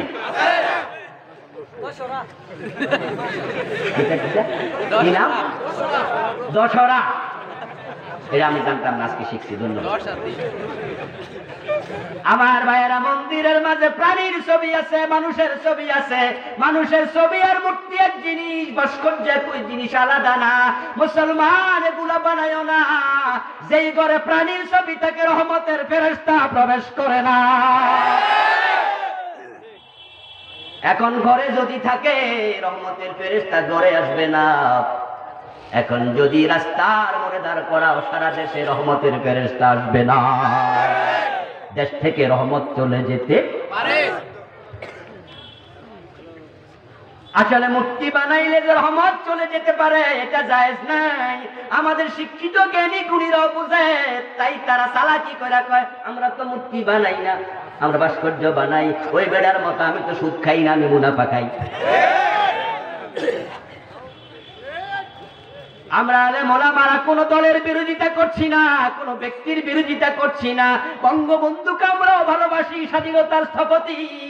বঙ্গবন্ধুর কেন যদি আমার বাবার মূর্তি বানাও, সেটাও মানব না, ঠিক না? ইব্রাহিম নবীর মূর্তি বানায় রাস্তায় মানবেন? নবী মুহাম্মদুর রাসূলুল্লাহর মূর্তি বানাইলে মানবেন? না, মানব না। পার্থক্য নাই রে দোস্ত, পার্থক্য নাই। কোন কোন এলাকায় বিয়ে করার পরে বউরে কয় স্ত্রী, কোন এলাকায় কয় বধূ, কয় না? পুত্র বধূ, মানে নিজের বউ না পুতের বউ? কেউ বলে পুতের স্ত্রী, আমার পুতের স্ত্রী এটা। যেটা স্ত্রী সেটাই বধূ, যেটা লাউ যেটা স্ত্রী, যেটা লাউ, যেটা আনন্দ সেটাই ফুর্তি, যেটা ভাস্কর্য সেটাই মুক্তি। পার্থক্য নাই। আব্দুল মুত্তালিবের অপরাধ ছিল মূর্তি পূজা। মূর্তি পূজা শিরিক। মূর্তি পূজা ছাড়া আরো শিরিক আছে। বাংলার মুসলমান ঈমান হারা হয়ে গেছে। তারা মসজিদে গিয়া আল্লাহর কাছে মাথা নত করে, আবার কেউ কেউ পীরের কাছেও মাথা নত করছে।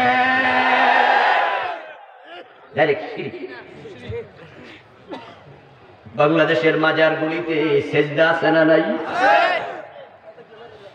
মাজারের মতো শিরিক বাংলাদেশে আর কোন জায়গায় হয় না। শিরিক মুক্ত মাজার খুব কম। যেই মাজারে শিরিক নাই, ওইটার মাঝেও পাবলিক মোমবাতি দেয়। আল্লাহ ছাড়া অন্যের নামে যখন ইয়ামিন করবে, বলবে যে অমুক কিছু হলে আমি মানত করলাম পীর সাহেবের ল্যাংটা পীরের দরবারে 3টা মোমবাতি। মানত ইবাদতের নাম, ইবাদতের নাম, ইবাদতের নাম। ইবাদত হবে শুধু কার? এজন্য মাজারে মানত করলো ঈমান চলে যায়। পাশের প্যান্ডেল আমার মা বোনেরা মাজারে মোমবাতি দেওয়ার ক্ষেত্রে ওনারা পাশ। যদি মুরগির ঠ্যাং ভাঙা যায় তাও মোমবাতি মানত করে ফেলে। অমুক দরবারে অমুক দরবারে অমুক তাকিয়া 3টা মোমবাতি 5টা মোমবাতি। আশ্চর্য হয়ে যায়, মাজার গুলোতে গেলে দেখা যায় দিনের বেলায় মোমবাতি জ্বলে, অথচ অনেক মসজিদ আছে বাতি চলে গেলে, কারেন্ট চলে গেলে মোমবাতি পাওয়া যায় না। সভাপতি সাহেব কয়, এই সেক্রেটারি সাহেব মোমবাতি কই? সেক্রেটারি সাহেব কয়, মন্ত্রী সাহেব বিদ্যুৎ চলে গেছে মাগরিবের টাইমে, মোমবাতি কই? উনি ঘুরা গেরা করে নাই।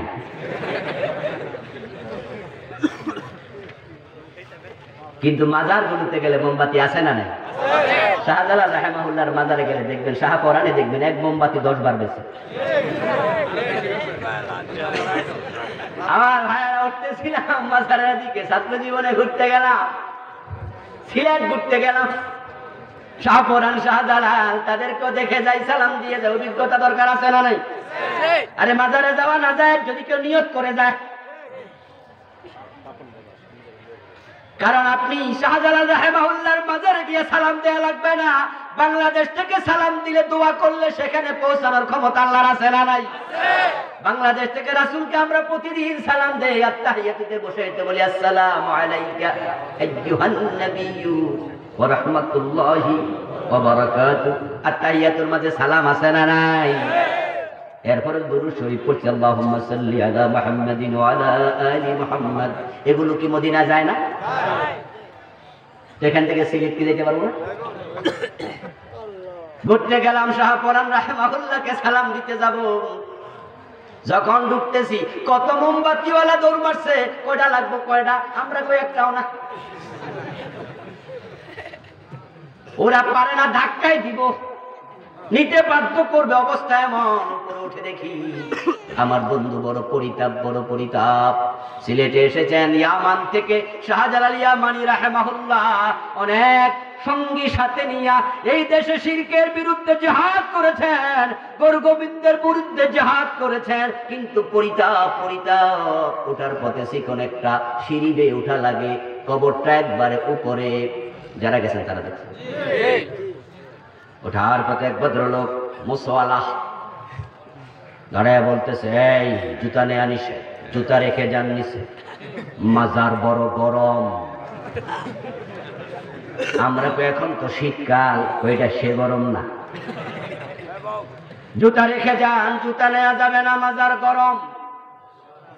আমরা বললাম জুতা যদি নিচে রেখে যাই, আমরা 12-13 জন স্টুডেন্ট ছিলাম একসাথে, বললাম তুমি ভাই পাহারা দিবা? কয় দিনা আমার কাম আছে, চুরি হইলে কহক গা। আমরা তাকে ধাক্কা দিয়া সরাইয়া উপরে উঠে গেলাম জুতা হাতে নিয়ে, তার কথা শুনলাম না। উপরে উঠে দেখি বড় একটা গাছ, বিশাল মোটা একটা গাছ কবরের উপরে, ঠিক তার পাশে আল্লাহর এক বান্দা শাহপরানের কবরকে সিজদা করছে। অথচ সাথে মসজিদ, সিজদার জায়গা হলো মসজিদ, কবরে সিজদা করো না। জুতা নিয়ে আমরা কাবায় ঢুকি, কাবা যখন তাওয়াফ করে হাতে জুতাগুলো আমরা রাইখা, মসজিদে যখন ঢুকি তখন আমরা হাতে জুতা নিয়ে বক্সে রেখে নামাজ পড়ি। মসজিদে জুতা নিয়ে যাওয়া যায়, কাবার ভিতরে যাওয়া যায়, কিন্তু মাজার বড় গরম, জুতা নেওয়া যায় না। জুতা নিতে নিষেধ, সিজদা নিষেধ হলো না।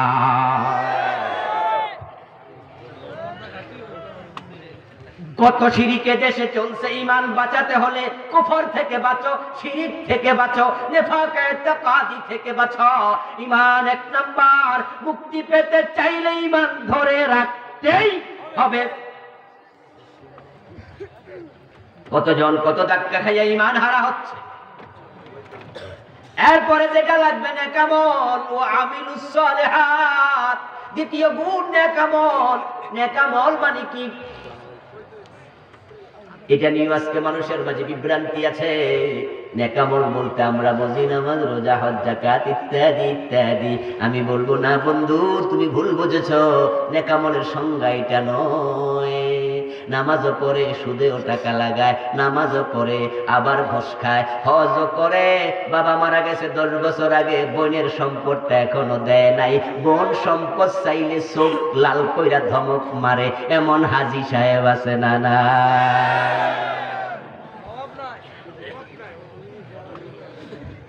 তুমি হাজী, হজ নেকামল, তুমি জান্নাত পেয়ে যাইবা দৌড় মাইরা। নামাজ পড়তে পড়তে কপালে দাগ, কিন্তু তুমি মিথ্যা বলো, হারাম খাও, ওজনে কম দেয়। আমার বন্ধু মাথায় টুপি আছে, মুখে দাঁড়িয়ে আছে, দোকানে ওজনে কম দেয়, মিথ্যা ছাড়া মাল বেচে না, এমন হারামি আছে না? নাই।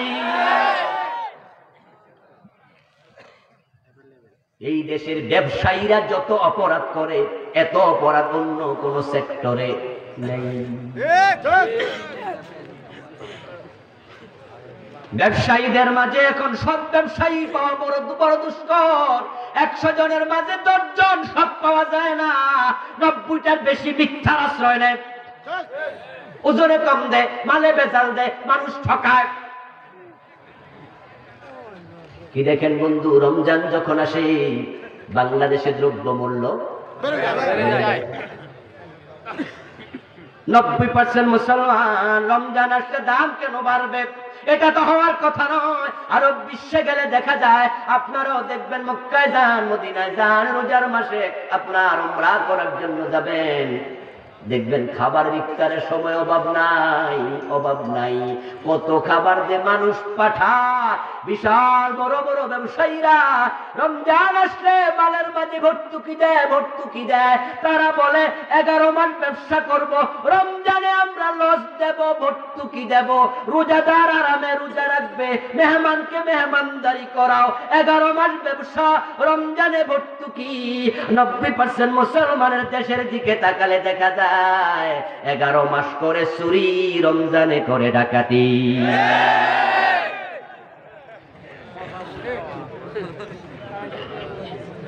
পত্রপত্রিকায় রমজান আসার 1-1.5 মাস আগ থেকে স্বরাষ্ট্রমন্ত্রী, বাণিজ্য মন্ত্রী সবাই মাইক লইয়া কয় কমান কমান কমান। এরা কয় আমরা তো আরো 15 দিন আগে বাড়াইছি। তেলের দাম বাড়ে, বুটের দাম বাড়ে, সোলার দাম বাড়ে, তোমরা কি মুসলমান? নেকামল মানে কি? নেকামল মানে হলো মাতাকুমুর রাসূলু ফাখুযুহু ওয়া মা নাহাকুম আনহু ফান্তাহু। নেকামল মানে হলো রাসূল যা করতে বলেছেন করো, যা ছাড়তে বলেছেন ছাড়ো। হারাম গুলা ছাড়ো, কবিরা গুনাহ গুলা ছাড়ো, মিথ্যা ছাড়ো, ওজন কম দেয়া ছাড়ো, মানি বেজাল দেয়া ছাড়ো, পরের হক সম্পদ দখল করা ছাড়ো, সুদ ছাড়ো, ঘুষ ছাড়ো, প্রবঞ্চনা, প্রতারণা ছাড়ো। এটা না ইবাদত, এটা নেকামল। নামাজ ধরলে নেকামল। কে বলেছে তোকে বন্ধু? কে বললো?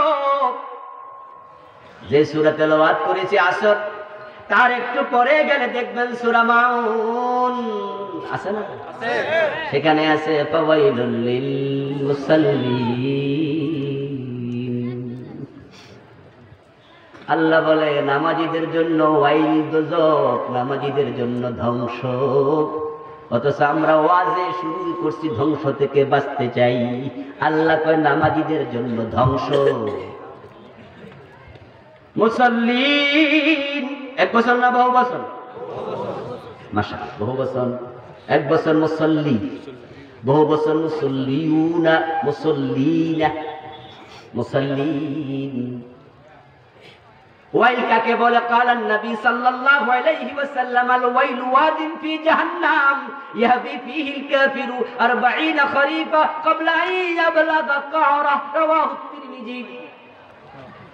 রাসূলুল্লাহ সাল্লাল্লাহু আলাইহি ওয়াসাল্লাম বলেন, ওয়াইল হচ্ছে জাহান্নামের একটা গর্তের নাম, উপত্যকার নাম, যেখানে কাফেরকে, জালেমকে, পাপিষ্ঠকে ফেলে দিলে ওই গর্তের তলায় পৌঁছতে 40 বছর লাগবে।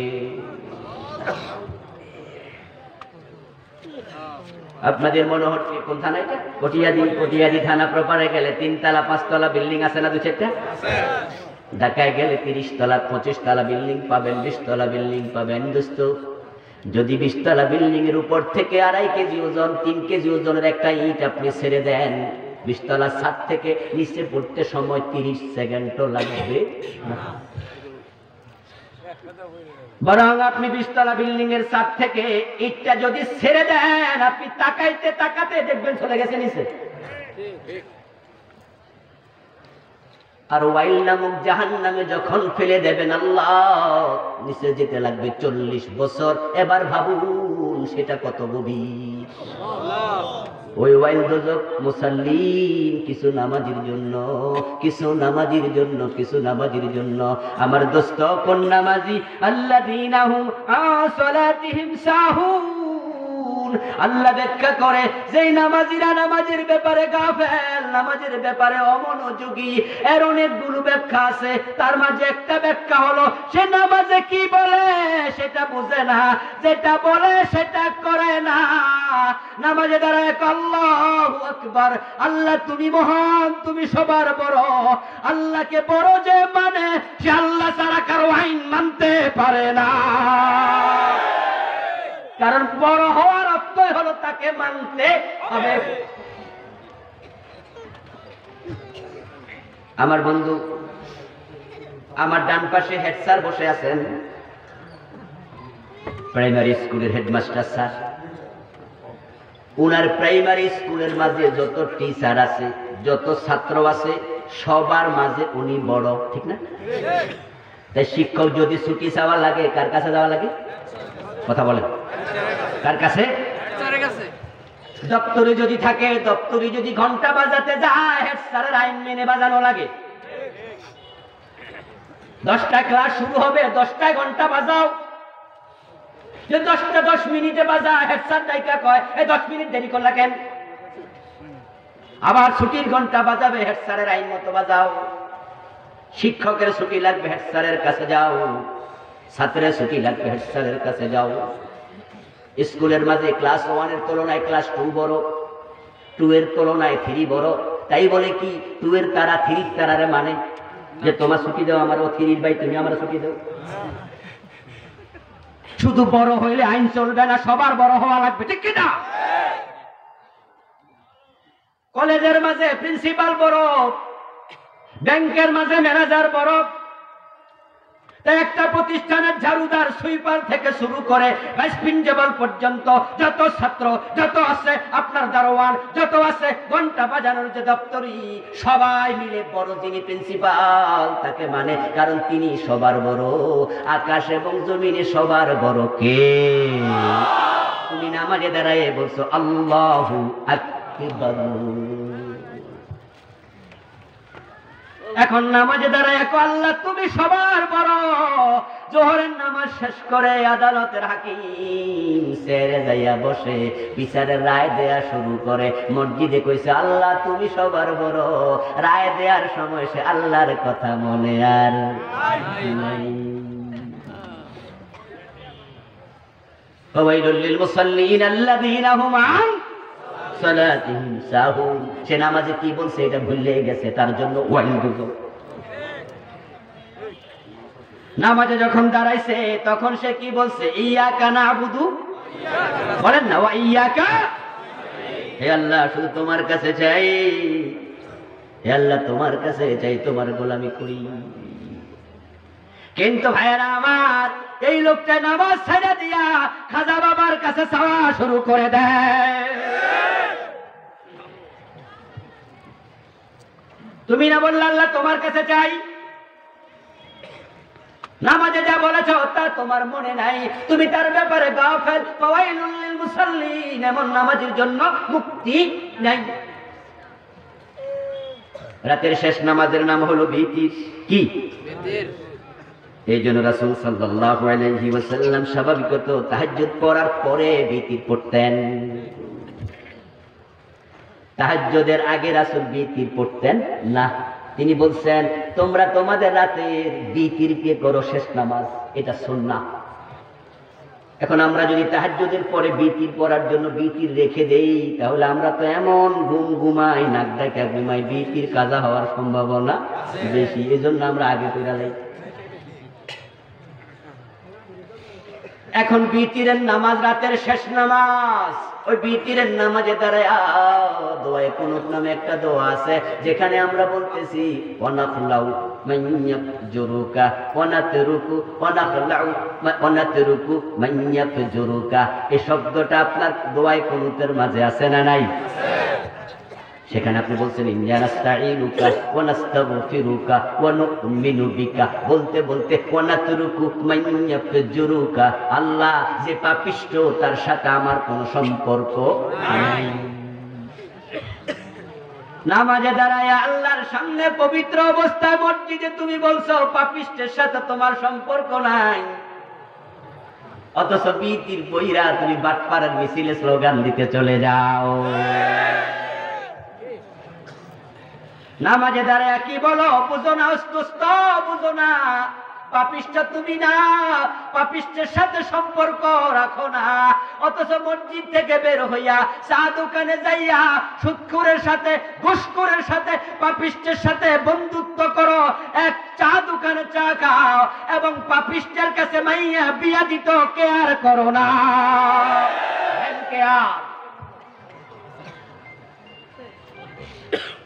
ভিতরের নামাজ শেষ, বাড়িতে যাইয়া খাইয়া দেয়া ঘুমাতে যাবে, কলিং বেলে টিপ পড়ছে, দরজা খুলে দেখে ঘটক মশাই হাজির। মুস্কি হাসি দিয়ে কয় ভাইজান এত রাতে? কয় আপনার মাইয়া বড় হয়েছে আমি তো জানি, বিয়ে দেবেন না। কয় আমিও তো জামাই খুঁজতেছি, প্রস্তাব নিয়ে এসেছি। চেয়ারে বসে সামনাসামনি বের করে দেয় তার জীবন বৃত্তান্ত, বায়োডাটা হাতে নিয়ে দেখে বিসিএস অফিসার, ঢাকা ইউনিভার্সিটি থেকে পাশ করা। ছবির দিকে তাকায়া দেখে হ্যান্ডসাম যুবক, কি সুন্দর দেখতে, মনে হয় রাজকুমার। বায়োডাটা পছন্দ। এবার বলে ঘটক সাহেব দেখলাম তো মাত্র শুরুই না, আরো অনেক আছে দেখা। কি? অলরেডি ঢাকা দুটা বাড়ি হইয়া গেছে।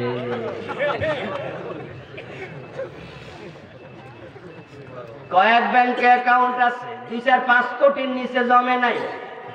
বাড়ি দুইটা 6 তলা কইরা 12 তলার মালিক। কয় বলেন কি? আরো আছে। আর শোনা লাগবো না, সামনে আগান। এমন কাতলা মাছ ছাড়ে কেডা? মেয়ের বিবাহের জন্য রাজি, অথচ উনি সচেতন। উনি জানে চাকরির বয়স তো 5-7 বছর হয়েছে, এ তো আর বুড়া বেড়ার কাছে মাইয়া বিয়া দেয় না। ইয়াং ছেলে 6-7 বছরে 12 তলা বানাইলো কোত্থেকে? 5 কোটি টাকা জমলো কোত্থেকে? উনি কি বোঝে নাই? সব বুঝে। উনি যে গোশ খায় একবারে ফকফকা ক্লিয়ার, কিন্তু মেয়ের বিয়ে জাতির কাছে দেয়, মেয়েটাকে উঠায়া দেয় বিয়ের দিন, কান্দা কাইটা মা তোরে দিলাম, যা যা সুখে থাক। তারপরে গোসল টোসল সেরে এশারের নামাজ কইরা আবার বিয়েতে দাঁড়ায়া কয় ওয়ানাতরুকু মাইয়াফজুরুকা। কি কয় না? আজকে বিতিরে দোয়া আছে না নাই? ওযু টযু কইরা গোসল টোসল কইরা খারাইছে পবিত্র হইয়া। নামাজ জান্নাতের চাবি, চাবি মিস করা যাবে না। খারায়া কয় ওয়ানাতরুকু মাইয়াফজুরুকা, আল্লাহ পাপীর সাথে আমার কোনো সম্পর্ক নাই। আল্লাহ কয় ওরে বাটপার,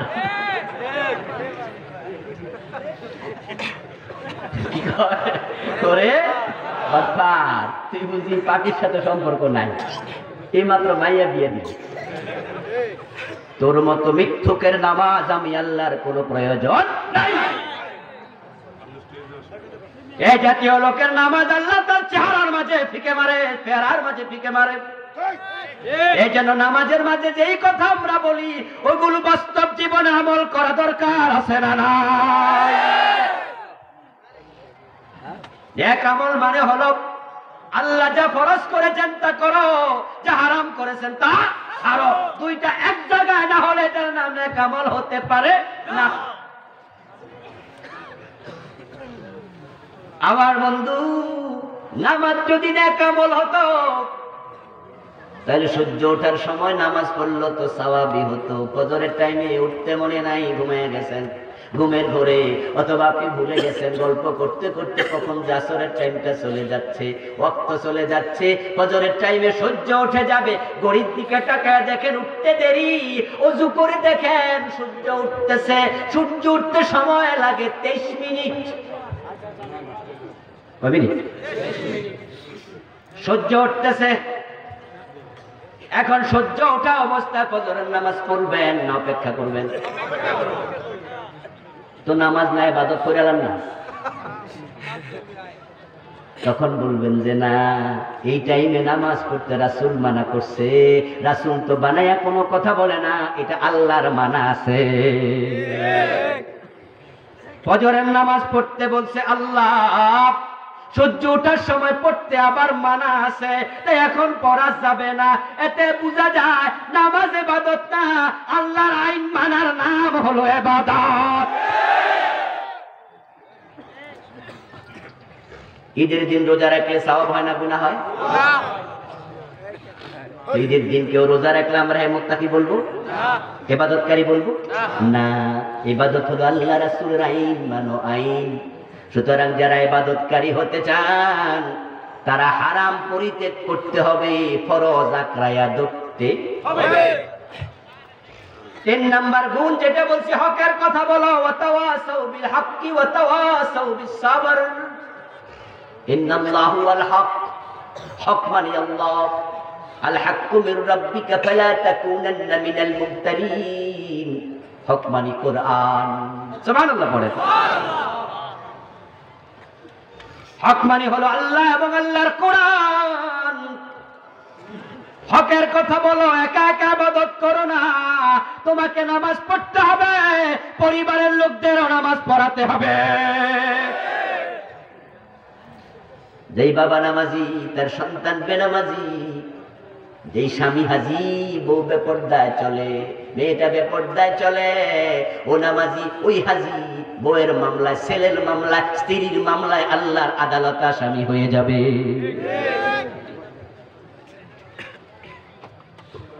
ওয়ামুর হালাকা বিসসালাহ ওয়াস্তাবির আলাইহা। হকের কথা বলো, হকের কথা বলো। একা একা জান্নাতে যাইতে পারবা না। একা একা জান্নাতে যদি নবীরা চাইতো সবার আগে চলে যেত, কিন্তু নবীরা একা একা জান্নাতে যায় নাই। হকের কথা মানুষকে বলেছে, মানুষ পিটাইয়া সরাইয়া দিছে, মানুষ আহত করেছে, মানুষ বাড়ি থেকে তাড়াইয়া দিছে। তারপরও বারবার নবীরা রাসূলেরা মানুষের বাড়িতে গেছে। নূহ নবীর নাম ছিল আব্দুল গফফার, মাইর খাইতে খাইতে কাঁদতে কাঁদতে নামটা হারায়া ফেলছে। এখন মানুষ তাকে বলে নূহ। নূহ শব্দের অর্থ হলো ক্রন্দন করা। ইন্নী দাউতু কওমি লাইলান ওয়া নাহারা। নূহ নবী বলে আল্লাহ, আমি 950 বছর দিন এবং রাত সব সময় দাওয়াত দিছি। ইন্নী দাউতু কওমি লাইলান ওয়া নাহারা। লাইল মানে কি? নাহার মানে। এখন আপনাদের কি খবর? সব দাওয়াতি কাজ, দিন প্রচারের দায়িত্ব ইমাম সাহেবের আর আবুল কালাম হুজুরদের। বক্তারা দিনের কথা বলবে, আলেম ওলামারা বলবে, আপনারা চুপ করে থাকছেন, এই জন্য তো দিন সবার কাছে পৌঁছে না। আমার বন্ধু এমন ব্যাপার দিয়ে পাশ পাওয়া যায়, সূরা ফাতিহাটাও ভালো করে পড়তে পারে না। এই দিন পৌঁছানোর দায়িত্ব বাবা নেয় নাই, মা নেয় নাই, শয়তান সন্তানগুলো হয়ে গেছে উচ্ছন্ন সন্নে ছাড়া। এদিন পৌঁছানোর দায়িত্ব প্রাইমারি স্কুলের টিচারদের, এই দায়িত্ব হাই স্কুলের শিক্ষকদের, এই দায়িত্ব কলেজের শিক্ষকদের, এই দায়িত্ব ভার্সিটির শিক্ষকদের, শুধু মাদ্রাসাওয়ালাদের না, এই দায়িত্ব সবাইকে পালন করতে হবে।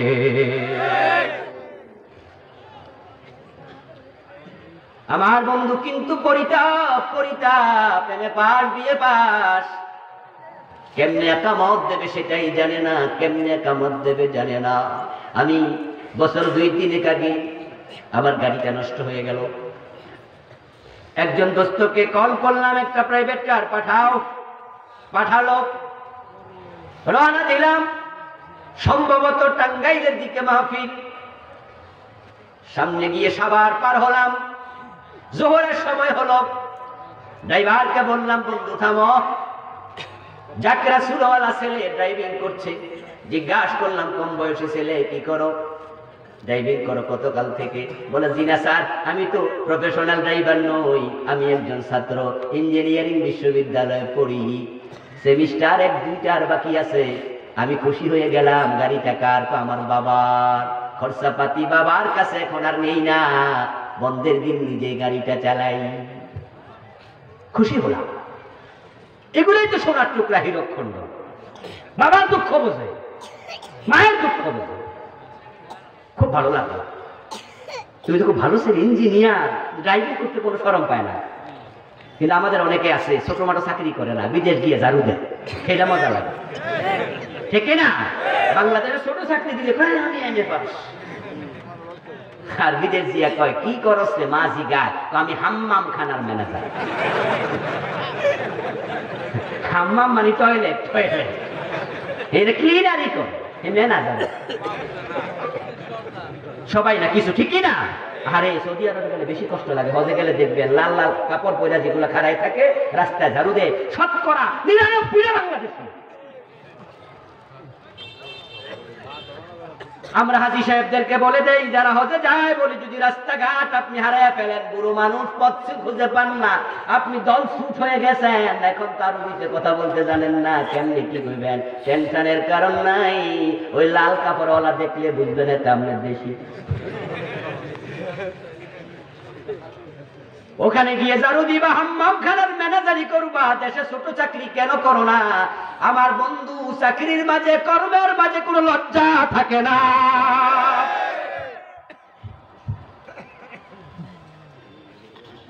ওই ছেলেটা চাকরি করছে, আপনার ড্রাইভিং করছে, ভালো লাগলো।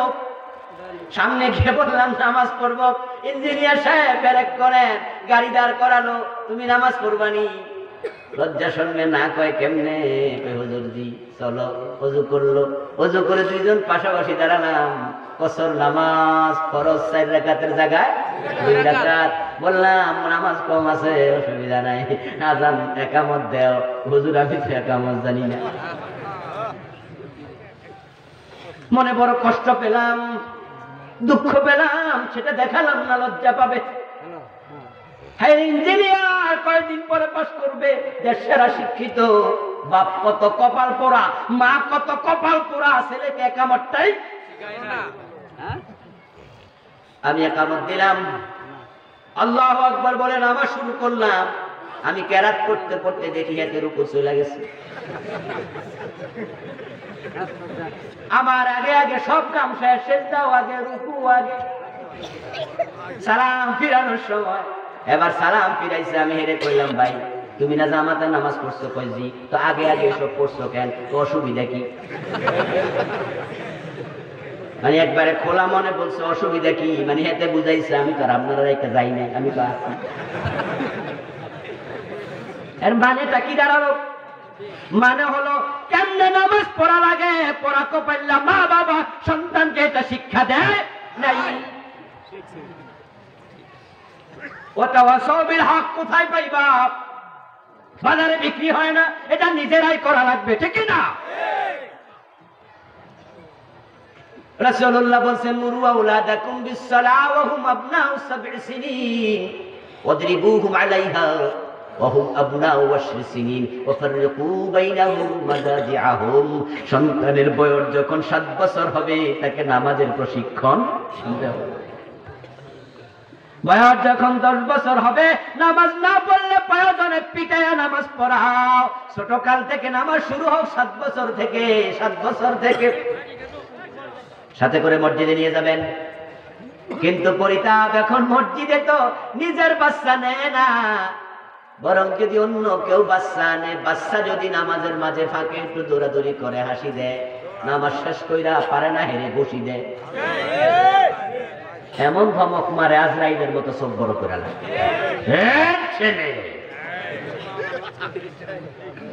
এমন ধমক মারে, ফোলা মনে মনে কয় যে জীবনও আর মসজিদে। আমার ভাইয়ের রাসূলুল্লাহর ঘরের মাঝে ইমাম হাসান হুসাইন উঠতো নামাজের সময়, এমন হাদিস আছে না নাই? তোমার তো আর ঘাড়ে ওঠে নাই, সেটা দৌড়াদৌড়ি করছে। বাচ্চারা মসজিদে আসবে 7 বছর বয়স থেকে, তুমি বাচ্চাদেরকে মসজিদে আসতে মানা করছো, ধমক দিচ্ছ, অথচ বাচ্চাদের জন্য রাসূলুল্লাহ কাতার নির্ধারণ করে দিছে। পুরুষেরা সামনের কাতারে, বাচ্চারা পরের কাতারে, মহিলারা যদি মসজিদে আসে তারা পিছনের কাতারে। বাচ্চাদের জন্য একটা কাতার রাসূল নির্ধারণ করে দিলেন। এ মসজিদে বাচ্চাদের হক আছে না নাই? হযরত জয়নবের মেয়ে উমামা রাদিয়াল্লাহু তাআলা আনহা রাসূলের কাঁধে উঠে নামাজ পড়তেন। রাসূল যখন নামাজ পড়তেন উমামা কাঁধে উঠে থাকতো। হাসান হুসাইন একসাথে দুজন উঠতো। ফজরের টাইমে মসজিদে যান হাজী সাহেব, ও গাজী নামাজি নিজের যুবক সন্তান ঘরে ঘুমায় আছে, খবর নাই, বরং যাওয়ার সময় কম্বলটা আরো টাইনা দেয়। ঠিক না বেঠিক? ঠিক না বেঠিক? হ্যাঁ, ছেলের তো পাটা বাইরে বেরিয়েছে, আরে শীত লাগে, বাপে কম্বল টাইনা দিয়া যায়, বাবা ঘুমা। আমার ভাইয়ারা, আপনি বলবেন হুজুর বাবা সন্তানের প্রতি মহাব্বত, এটাকে আপনি ছোট করেন কেন? আমি বলবো না না, ছোট করি না। তোমার সন্তান কম্বল গায়ে দিয়ে ঘুমায় আছে, হঠাৎ করে যদি ঘরে আগুন লেগে যায়, ওই আগুন থেকে বাঁচানোর জন্য কম্বল কি সাইপা দিবা না ফালাই দিবা? দোস্ত, তুমি কম্বল দেয় না ফালাই দিবা, ছেলেরা কানে ধরে তুলবা, লুঙ্গি ধরে টান মারবা, ও বেটা বাঁচ। যদি দুনিয়ার আগুন থেকে বাঁচাতে কম্বল ফেলে দাও, জাহান্নাম থেকে বাঁচাতেও কম্বল ফেলে দেওয়া দরকার আছে না নাই? বেনামাজি তো জাহান্নামে যাবে। মেয়েটা যুবতী কলেজে যায়, বাবা বোরকা সিলাইয়া দেয় না। ও হাই স্কুলের হেডমাস্টার স্যার, আপনার যুবতী ছাত্রী কলেজ স্কুলে আসে, কলেজের প্রিন্সিপাল স্যার আপনাকে বলছি, আলা কুল্লুকুম রাইন ওয়া কুল্লুকুম মাসউলুন আন রাইয়াতিহি, আপনি দায়িত্বশীল। কলেজের মাঝে ফাঁকি দিলে, ডাকাত শুরু করলে, ক্লাসে ফাঁকি দিলে, লেখাপড়া না হলে সরকারের কাছে জবাব দেয়া লাগে, আল্লাহর কাছে জবাব দেওয়ার চিন্তা মাথায় রাখা লাগবে। গভর্নিং বডিকে নিয়ে এমন আইন বানাইছেন, যুবতী ভাইয়া কলেজ হাই স্কুলে যাবে, বোরকা পরা যাবে না, নিষেধ। ঢাকার কয়েকটা কলেজে নোটিশ দিছে, বোরকা পরে আসা যাবে না, বরং এমন ক্রস ওড়না বানায়া দেয়, সুন্দরী মেয়েটা যখন বুকের উপরে ক্রস ওড়না পরে, বুকের দুই পাশ থেকে সৌন্দর্য আরো আগের চেয়ে বেড়ে যায়। তোমার লজ্জা লাগে না? লজ্জা লাগে না? তুমি বাবা, তোমার মেয়ে বোরকা ছাড়া কলেজে যায়, তোমার মেয়ে বোরকা ছাড়া হাই স্কুলে যায়, হাজার মানুষ দেখে, যতজন দেখবে খারাপ নজরে সবার একটা করে কবিরা গুনাহ। তোমার মেয়ের একাই হবে 500,000টা কবিরা গুনাহ। বিয়ে করার পরে বউটা যদি সুন্দর হয়, সুন্দরী বউ যদি পায়, বিয়ের পর পরে দেখবেন 2-3 দিন পরে রিকশার পাশে বসায়া, মোটর সাইকেলের পিছনে বসায়া বউ লইয়া এলাকায় ঘরে। এমন কিছু স্বামী নামের আসামি আছে না না? এটা স্বামী না আসামি? আসামি। বউয়ের সৌন্দর্য আল্লাহ পর পুরুষকে দেখাতে দেয় না, এটা তোমার জন্য দিছে। যদি কেউ জিজ্ঞাসা করে, কি রে যুবক, সুন্দরী বউ লইয়া রাস্তায় ঘুরোস কেন? এলাকার ফলাফলের হক আছে না? এই যদি মনোভাব না হতো, নিজের বউয়ের সৌন্দর্য পর পুরুষকে দেখাতো না। যেই পুরুষ দেখায় তার মতো নির্লজ্জ পুরুষ হতে পারে না। অপেক্ষা করো, আখেরাতে মামলা খাইবা। বউ মামলা দেবে, মেয়ে মামলা দেবে, ছেলে মামলা দেবে। হকের উপদেশ দেয়া দরকার আছে না নাই? 4 নাম্বার ধৈর্যের উপদেশ দাও, ধৈর্যের উপদেশ দাও। আজকে বাংলাদেশে ধৈর্যের বড় অভাব, তাই তালাকের সংখ্যা বেড়ে গেছে, মারামারি হারাহানি বেড়ে গেছে। আমার বন্ধু, কথায় কথায় তালাক, শুধু ধৈর্যের অভাব। এই গতকালকে আজকে 2-3টা তালাকের কথা বলেছি মোবাইলে। প্রতিদিন তালাকের মাসালা, প্রতিদিন মিসটা এমন খুব কম। আর সমস্যাগুলো কি জানেন? সমস্যা হলো তালাক সব দিয়া তারপরে আসে, অর্ধেক দিয়ে আসে না, কমপক্ষে 3টা দেয়, রাগ উঠলে আরো বেশি দেয়। কি 1 তালাক, 2 তালাক, 3 তালাক, 6 তালাক, 22 তালাক, কি যে তালাক আছে সব কয়। সামনে যদি বসা থাকে কোনো মুরব্বী অথবা কোনো মহিলা অথবা থাকে বড় ভাইয়ের বউ বসা, যেমন কয় তুই করলি কি, বউ তালাক দেশ, তোমারও তালাক। রাগ উঠছে, সামনে যারে পায় হেরে যাবে, সব দেওয়ার পরে শরীরটা ঠান্ডা হইলে কয় করলামটা কি। গতকালকে মাসালা জিজ্ঞাসা করছে, তালাক শেষ, 3টা দিছে। এবার বলে 3টা মেয়ে, একটা কলেজে শেষ বর্ষে পড়তেছে, অনার্সের শেষ বর্ষে, আর 2টা কলেজ হাই স্কুলে ছোট ছোট, 3টাই বিয়ার বয়স, শেয়ানা। বলতেছে হুজুর এখন তো রাগ হয়েছি, তালাক তো 3টাই দিছি, একটাও কম দেই নাই। এখন মেয়েগুলোর কি হবে? নতুন মা ঘরে আসলে মারামারি হানাহানি, এখন বউটা কোথায় যাবে, কি করতে পারি? আমি বলি দোস্ত তালাকটা দিতে গেলা কেন? কই মেজাজটা খারাপ হয়েছে। ধৈর্যের অভাব আছে না নাই? হানাহানি মারামারি চলছে, স্বামীকে এখন স্বামীকে এখন বউ সম্মান দেয় না। আমার বন্ধু মেয়েরাও ডিভোর্সে এখন ফার্স্ট হয়ে গেছে, স্বামীর ইজ্জতে হাত দিয়া কথা কয়। কয়েকদিন আগে আমার কাছে এক মহিলা আসছে, তালাকের ফতুয়া, আপনার ঝগড়া জাতি, স্বামীর বিরুদ্ধে অভিযোগ নিয়া এসে বলতেছে হুজুর আমি আমার স্বামীর 2য় স্ত্রী, আগে আর একটা বউ আছে। আমি বললাম জেনে শুনে বিয়ে করছেন? কয় জি। তো 2য় বউ কিছু ঝগড়া পাচার তো হইবে, ধৈর্য ধরেন না কেন? কয় না উনি আমারে মারে। তো আমি বললাম যে উনি আপনারে মারে তখন আপনি কি করেন? আমিও মারি। আস্তাগফিরুল্লাহ। আমি বললাম কি? হুজুর রাগ উঠে যায় না, এজন্য উনি আমারে মারলে আমিও। এই কথা শোনার সাথে সাথে আমি বললাম আপনার স্বামীর জায়গায় যদি আমি থাকতাম তাহলে আপনি তো মারার অভিযোগ নিয়ে আসতে পারতেন না, কত আগেই তো তালাক দিতাম। আপনি সীমা লঙ্ঘন করে কোন পর্যায়ে গেছেন? আপনি স্বামীকে মারতেছেন। ইন্না লিল্লাহ। আপনার স্বামীর ব্যক্তিত্ব থাকলে তো আপনাকে নিয়ে সংসার করার কথা না। ওনার মেজাজের প্রশ্ন নয়, এটা ব্যক্তিত্বের প্রশ্ন, ঠিক না? আপনি স্বামীকে মারেন কোন কি? উনি আবার কো হুজুর মেজাজ যেন আর গরম না হয়, আমার স্বামীর একটা তাবিজ দেন। আমি বললাম বোন আমি তো তাবিজ টাবিজ এসব দেই না, এগুলো বিশ্বাসও করি না। কিছু দোয়া দরুদ শিখাই দিলাম, নিজকে কন্ট্রোল করতে বললাম।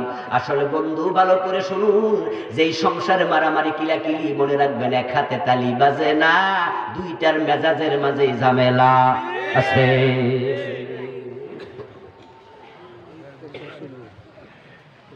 এজন্য ধৈর্য লাগবে, ধৈর্য। ধৈর্যের চেয়ে বড় নেয়ামত আর নাই। অনেক বড় নেয়ামতের নাম ধৈর্য। যার ধৈর্য যত বেশি, জীবনে প্রশান্তিও তত বেশি। আর ধৈর্যের শিলের সাথে আল্লাহ সঙ্গী হয়, ব্যাপারটা তো ছোট ব্যাপার। হুজুরের কাছে আসছে বউ, আসছে বউ, এই জাতীয় আমার কাছে যে মাসলার জন্য আসছে, যে স্বামীর সাথে শুধু ঝগড়া, এখন কি করা যায়? স্বামীর দোষ আর দোষ, বউ একবারে দুধে ধোয়া তুলসী পাতার মতো। হুজুরে কথাবার্তা শুনে বুঝছে কেসটা কোন জায়গায়। হুজুর বলছে স্বামীর তো বড় সমস্যা দেখছি। ঠিক আছে ম্যাডাম, একটু পানিতে আমি ফু দিয়ে দিচ্ছি। আপনার স্বামী যখনই রাতের বেলা অফিস থেকে বাসায় ফিরবে, কলিং বেল টিপ দিতে দেরি, ওখান থেকে পানি পড়া একটু মুখে দিয়া গালের মাঝে রাখতে দেরি করবেন না। 10 মিনিট গাল থেকে ফালানো যাবে না, গিলাও যাবে না। পানি পড়া দিলাম, আমল করেন 10 দিন পড়াইবেন। অফিসার ঘরে ঢুকছে, কলিং বেল টিপ মারছে, বউ তাড়াতাড়ি আগে পানি লইছে, পানি মুখে লইয়া তারপরে আবার দরজা খুলে দিছে, স্বামী ঢুকছে। স্বামী তো ঢুকে আবার বলে বাদ দেও, তরকারি দিয়ে সমস্যা ওই সমস্যা বলতেছে। বউ তো কথা কইতে পারে না, কইলে তো পানি পড়ে যাবে। এখন স্বামী যতই খারাপ হোক, স্বামী যখন দেয় 3 মিনিট কথা 4 মিনিট কথা কয় না, গুটাইলেও কয় না, ডাকাইলেও কয় না, স্বামী এক পর্যায়ে কত ফের লগা ঝগড়া করে কোনো লাভ হবে। 1 দিন 2 দিন 3 দিন 10 দিন যাওয়ার আগে 7ম দিন স্বামী আবার অফিস থেকে আইসা দোষে ধরে না। আগে দোষ ধরতো, স্বামীরও কিছু বদগুণ, কিছু স্বামী আছে না শুধু দোষ ধরে। মহিলারা কোনো কাম করে নাকি? মহিলারা কাম করে না। বউ বাবার বাড়ি গিয়ে 2 দিন রাইন্দা দেখো কাম কারে কো। বাজার থেকে যে ছোট ছোট মাছ আইনা দেন, তাড়াতাড়ি রান্ধো, কুইটা দেখেন মজা কারে কো। হাত কাইটা লেবেন 3 দিনেই 40 বার। আমার বন্ধু, মহিলা তো 7ম দিন খুশি, স্বামী তো আর এখন কিছু কয় না, দোষে ধরে না। হুজুরের বাড়ি হাজির, একবার মৌসুমি কিছু ফল নেয়া, হুজুর আপনার পানি পড়া যে কি কাম লাগছে। হুজুরকে আমি কোনো দোয়াই করি নাই, শুধু ফু দিছি। হুজুর ফুয়ের এত দাম, দোয়ার যে কত দাম। হুজুর বলে না রে বোন, আমি শুধু তোমার মুখটা বন্ধ করাইছি, 1 হাতে তালি বাজে না। আমার ভাইয়েরা, আমার বোনেরা, যারা আপনারা আমার আলোচনা শুনছেন, আপনাদেরকে বলছি, যারা বাবা আছেন, আপনার মেয়ের সংসারে অশান্তি, আপনারা শ্বশুর আছেন, পুত্রবধূর সংসারে অশান্তি, ছেলের সংসারে, সবার প্রতি একটা নসিহত, মেয়েদেরকে বলবেন তারা যেন স্বামীর মুখের উপরে কথা না বলে চুপ থাকতে শিখে। ধৈর্য যদি বেড়ে যায়, সংসারে শান্তিটাও বেড়ে যাবে। পুরুষদেরকে ধৈর্য ধরতে হবে। এই ধৈর্য আসবে বিপদ মুসিবতে, যেটা শুরুতেই কিছু বলে ফেলেছি। এই 4টা গুণ যদি আমরা অর্জন করতে পারি, আল্লাহর ওয়াদা হচ্ছে আমরা ক্ষতি থেকে বেঁচে যাব। ক্ষতি থেকে বাঁচা মানে জাহান্নাম থেকে বাঁচা, এটাই চূড়ান্ত ক্ষতি। আল্লাহ তাআলা আমাদের সকলকে এই চূড়ান্ত ক্ষতি জাহান্নাম থেকে বাঁচার জন্য এই বিষয়গুলো আমল করার তৌফিক দান করুন, বলেন আমিন। এটা দোয়া করবেন না? আমরা একসাথে যাব। আরো 5 মিনিট ওয়াজ করলে তো শুনতেন। ধৈর্য হারা হচ্ছেন কেন? আমরা দোয়ার দিকে যাচ্ছি। সম্মানীয় ভাইয়েরা, স্টেজে আমার লেখা শিরক, বিদআত এবং মিরাজ উপরে 3টি বই আছে। ইনশাআল্লাহ আমরা যাদের পক্ষে সম্ভব, যারা কিনেন নাই, বইগুলো নেবেন। মোদাল্লাল বই কাজে লাগবে ইনশাআল্লাহ।